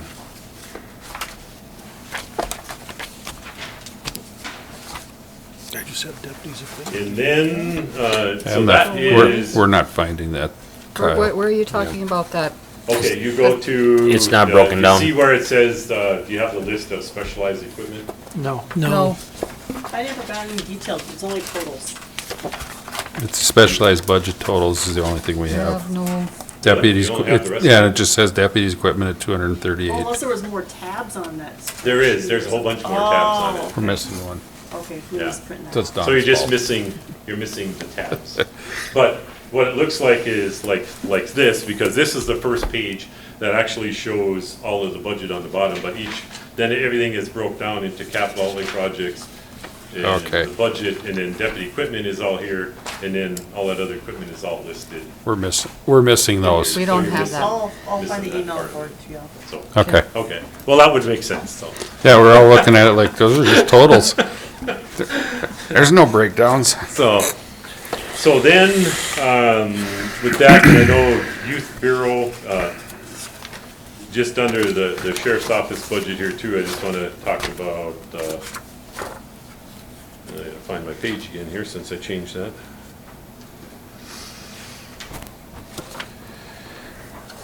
That, Don already has these numbers, but for the Youth Bureau was $5,000. Juvenile services budget was budgeted at $100,000. And then juvenile court budget was at $34,400. And I think I you already I have, went through some of that, right? I have different numbers for those, I Okay. think. What do you have for, Juvenile court, I have 200 for shelter care. Is that what you're talking about, like for YCC? yep. Yeah, I budgeted 200,000. Okay. Instead of the 100, well, we're closer to the 200,000, so that's not a bad idea. But I don't have anything, what was the other thing you said, 5,000? Then the Youth Bureau, Oh, yeah, we haven't budgeted that for years, okay. so I don't have anything in there for that. So you don't have anything for that? Okay. No. And then the juvenile court budget, and that's for basically youth works? Yes, we have Is that. that We- 34,400? Yep, we have youth works and shelter care, which is YCC in the juvenile budget. And we have that 34,298. 34,400, but then Which one aren't they doing anymore? the other one is on top of that. The middle one? This one. Top one. Mountain West, or, well, they call, that's through. That is youth works. Yep. Okay. So that is the main thing. The other thing that I was talking about is deputy equipment. You know, we're looking at, as far as when I was talking about the technology part of it and on what's out there available, looking at different options because of mental health. which is a big thing these days as far as for the office. So there's the mental health options, there's FTO platforms, there's performance evaluations, there's community engagement, you have internal investigations, use of force pursuits, there's background investigation, there's all different kinds of things you can do. And we're looking at it to get the best bang for the buck as we go forward here, to help out, especially when it comes down to FTO and the training that is necessary, and making sure that that is tracked and everything is covered in that during that FTO performance plan. In the 3 phases. And then the other thing that I really think that needs to be started discussion is the LEC and the future of the LEC and Mandan PD in the same building. This is, we are plumb out of room, and it is I don't know, as Mandan grows and as Morton County grows, this is something that needs to be looked at. That building isn't going to cover another 10 years, I don't think, with everybody in there and the way it's happening. So I have had some discussions with some city commissioners. I said this needs to be talked about and looked at, and I don't know what the answer is at the moment, but I think it needs to have a discussion going forward on what to do as far as our building or having the PD find their own building in town somewhere, or relocate, or what the options are. It's just a discussion I think that needs to be on the table here. So with that, any other questions? And this will come up again at some point here, but just so you know. Maybe they should have talked about that when they were doing the new fire department building. Yep. I have my own thoughts on it, but that's... Yeah. Yeah. But, that would be an option. Just emergency management's all they talked about.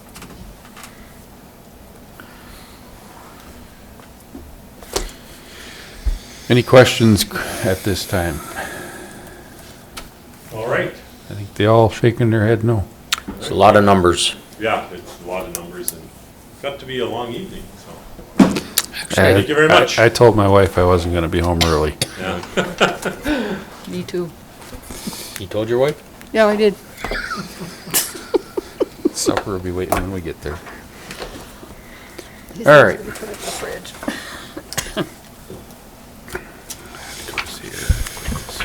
My turn? No, it is, yes, Okay, Dawn. I have one thing.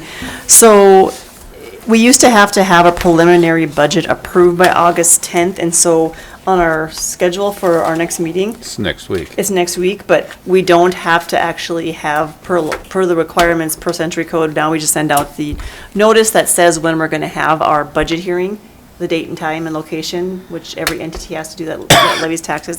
We don't have to there's no deadline to have your preliminary budget approved by, Oh. so we're fine with going to our regular second Thursday for our next So we're meeting. gonna go back to the. If you wanna have it, 6th, it'll be the 13th. yes. I already had it on the calendar for the 6th, but that's okay.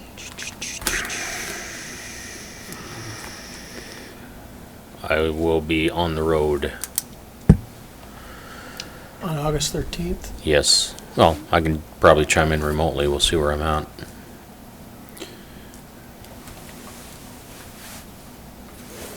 So Isn't there basically a regularly moving, scheduled meeting? August 6th. It got moved to the 6th because I thought we'd have to have our preliminary budget approved by the 10th. Yeah, we don't, But- don't we? We don't, Century Code changed that, right? yes. Yeah. They changed a whole lot. I should be fine yet that I can see. I'm good. as long as you got a quorum. I'm good. Doesn't matter to me. I can make I'll- either. So I can take that one off of there then. Okay. Delete. Okay. Yeah, if I'm able to log in remotely, I will. Well, just don't put any big presentations on that night. That was only a fraction I know, of the pages that I had. You just like that stuff. Anything else, Don, tonight? Okay. Under other, just a quick, who else judging at the Morton County tomorrow? I am. At the county fair tomorrow. I am. Paul didn't get it, we gotta get you on the list because you're a new commissioner. Don, would you please notice that tomorrow morning? That there's gonna be 4 of us out there. I'll help. Especially with I'll all send the, Diane an email right now. Yep. especially with all the stuff going on in surrounding I'm counties. curious, what's Commissioner Zachmeyer going to be judging on? He's got the Clover budget. I have the Clover Always, budget, I'm gonna always. eat all their cookies, I'm gonna eat all their cucumbers, and I'm gonna enjoy myself. I'm 4-H free. Riker decided not to do 4-H. Did he? Yeah. Easy morning Okay. tomorrow. That's all. Anybody have anything else before I call the public hearing? I do, just an announcement, Commissioner Buckley made reference to it, but the Judson Road, Yeah. they set meetings for Tuesday, August 11 at 7 o'clock PM at the Branded Bar in Plasher. Notice for that too, Don. And then Wednesday, August 12 at the Morton County Fair Building I'll send it to you. at 7 o'clock. I'll send it to you. Or send it to Diane. I'll send it to Diane. I got this set up as an email so I can push it out right away. Okay, can you send it to Diane? Yeah, Okay. yeah. Then put on there that It's the- there might be quorum of the road commission too when you send it. Yeah, we'd better put that on there. Notice both of them. Yep. Yep. Yep. Put both of them on. Would you do that, Ray, or I can do it, whatever? Yeah, I just copied Keely's actual language, so I'll just forward that with the information. Okay. Road commission and county commission. Correct. Because What time is this judging tomorrow? There? 3. 3 o'clock, I Is think. it 3? Is Yeah. that late? Yeah. Yeah. I think the judges' meeting's like 2:30. I was hoping it'd be earlier. Then I could go out and, well, I'll be all sweaty, but that's all right. Yeah. I'm back for another comment. Uninvited comment. Okay. Go ahead. And he just reminded me about the road counts, and, we had these meetings at the road commission, and there was traffic counters that were put out on the roads, and both on County 138 and then also out on the Dumps Road, and we did get a readout list of County Road 138 and the traffic, and a lot of complaints that were out there for speed, and they couldn't drive more than 20 miles an hour, and, but when we put the road counts out there, they were actually averaging 45,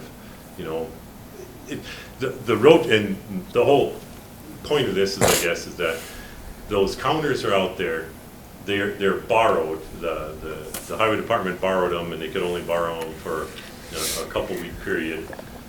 And so we are looking at purchasing some of these so we can actually start getting some number counts of not only on gravel roads, but some of these other roads around the county at certain times. And it was looked at that these traffic counters were about $4,000 a piece, so Yeah. 2 of them were $8,000 to do that. And then I looked at, and then at the road commission, I said, well, just hold a second, because I had a meeting today, actually a webinar, or you call it a webinar, I guess, meeting with another company that gets all the traffic counts. It's called SDK. They get a lot of traffic counts through all the vehicles that are road and all of the information that the vehicles have. So I was looking at that, and so this next meeting I was going to have set up is have John and probably Chad sit in on that, on this next one, just to an overview of what it will do. Because this will go, it counts traffic countywide on all kinds of roads, but I don't know what the cost is, and that's the big thing, part of it. So just so you know, that's part of the enforcement part of it too. It's nice to know, and as you were talking about these roads, and especially Judson Road, So how many trucks are going on Judson Road? How many are cars, how many are vehicles, how many are trucks? And, you know, those numbers, when you start looking at projects, are nice to have. So that is just another thing that we're looking at as far as that project, just bringing up this stuff. Yeah, these counters, it determines what kind of vehicle it is as well, Yep. on the one that they do. It'll do speed, it'll do the type of vehicle and direction And what time of day. and time of day. Yeah. I want to reassure the public, though, we're not talking flock cameras here. No. Okay. No. Okay, so, It's not taking and any. and again, we're not getting identifying information off the vehicle, but it will tell us the classification of the vehicle, what we've been doing so far. Correct. If we go beyond that, we're gonna have to have some discussion, but just the type of vehicle, is it a truck, is it a car, is it something like that, the speed it's going, and then the actual count. That's what we've been accumulating so far, and the reason we're doing that is so we can prioritize which roads we're dealing with. We need to know what kind of traffic we've got, we need to know the speed we're dealing with, we need to know the vehicles, so we can prioritize our road system for repairs. Just so, I guess, it just, what has been talked about as far as the discussion and the traffic, you know, the state puts them out all over the place at different times of the year. But it would just be nice for the county to have some of our own so they can be deployed at different places to keep track of some of these numbers. Because if you're going to do projects, you really should have some numbers that are behind it, and especially with the number of trucks and that type of thing. But anyway, just FYI. Thank you. Okay. Anybody have anything else before public hearing or the public comment? Nope. Okay. Seeing that, I will open the public comment period as required by North Dakota Century Code 44-04-20.1. And it is at 9:08 p.m. With that, I will call for any public comment in the room or online. Any public comment? Third and final call, any public comment? Okay. Seeing none, we will close the public comment period at 9:08 also. And just for the public, our next scheduled meeting is August 13th at 5:30 here in the commission room. Anybody have anything else good for the order? Motion to adjourn. We are adjourned.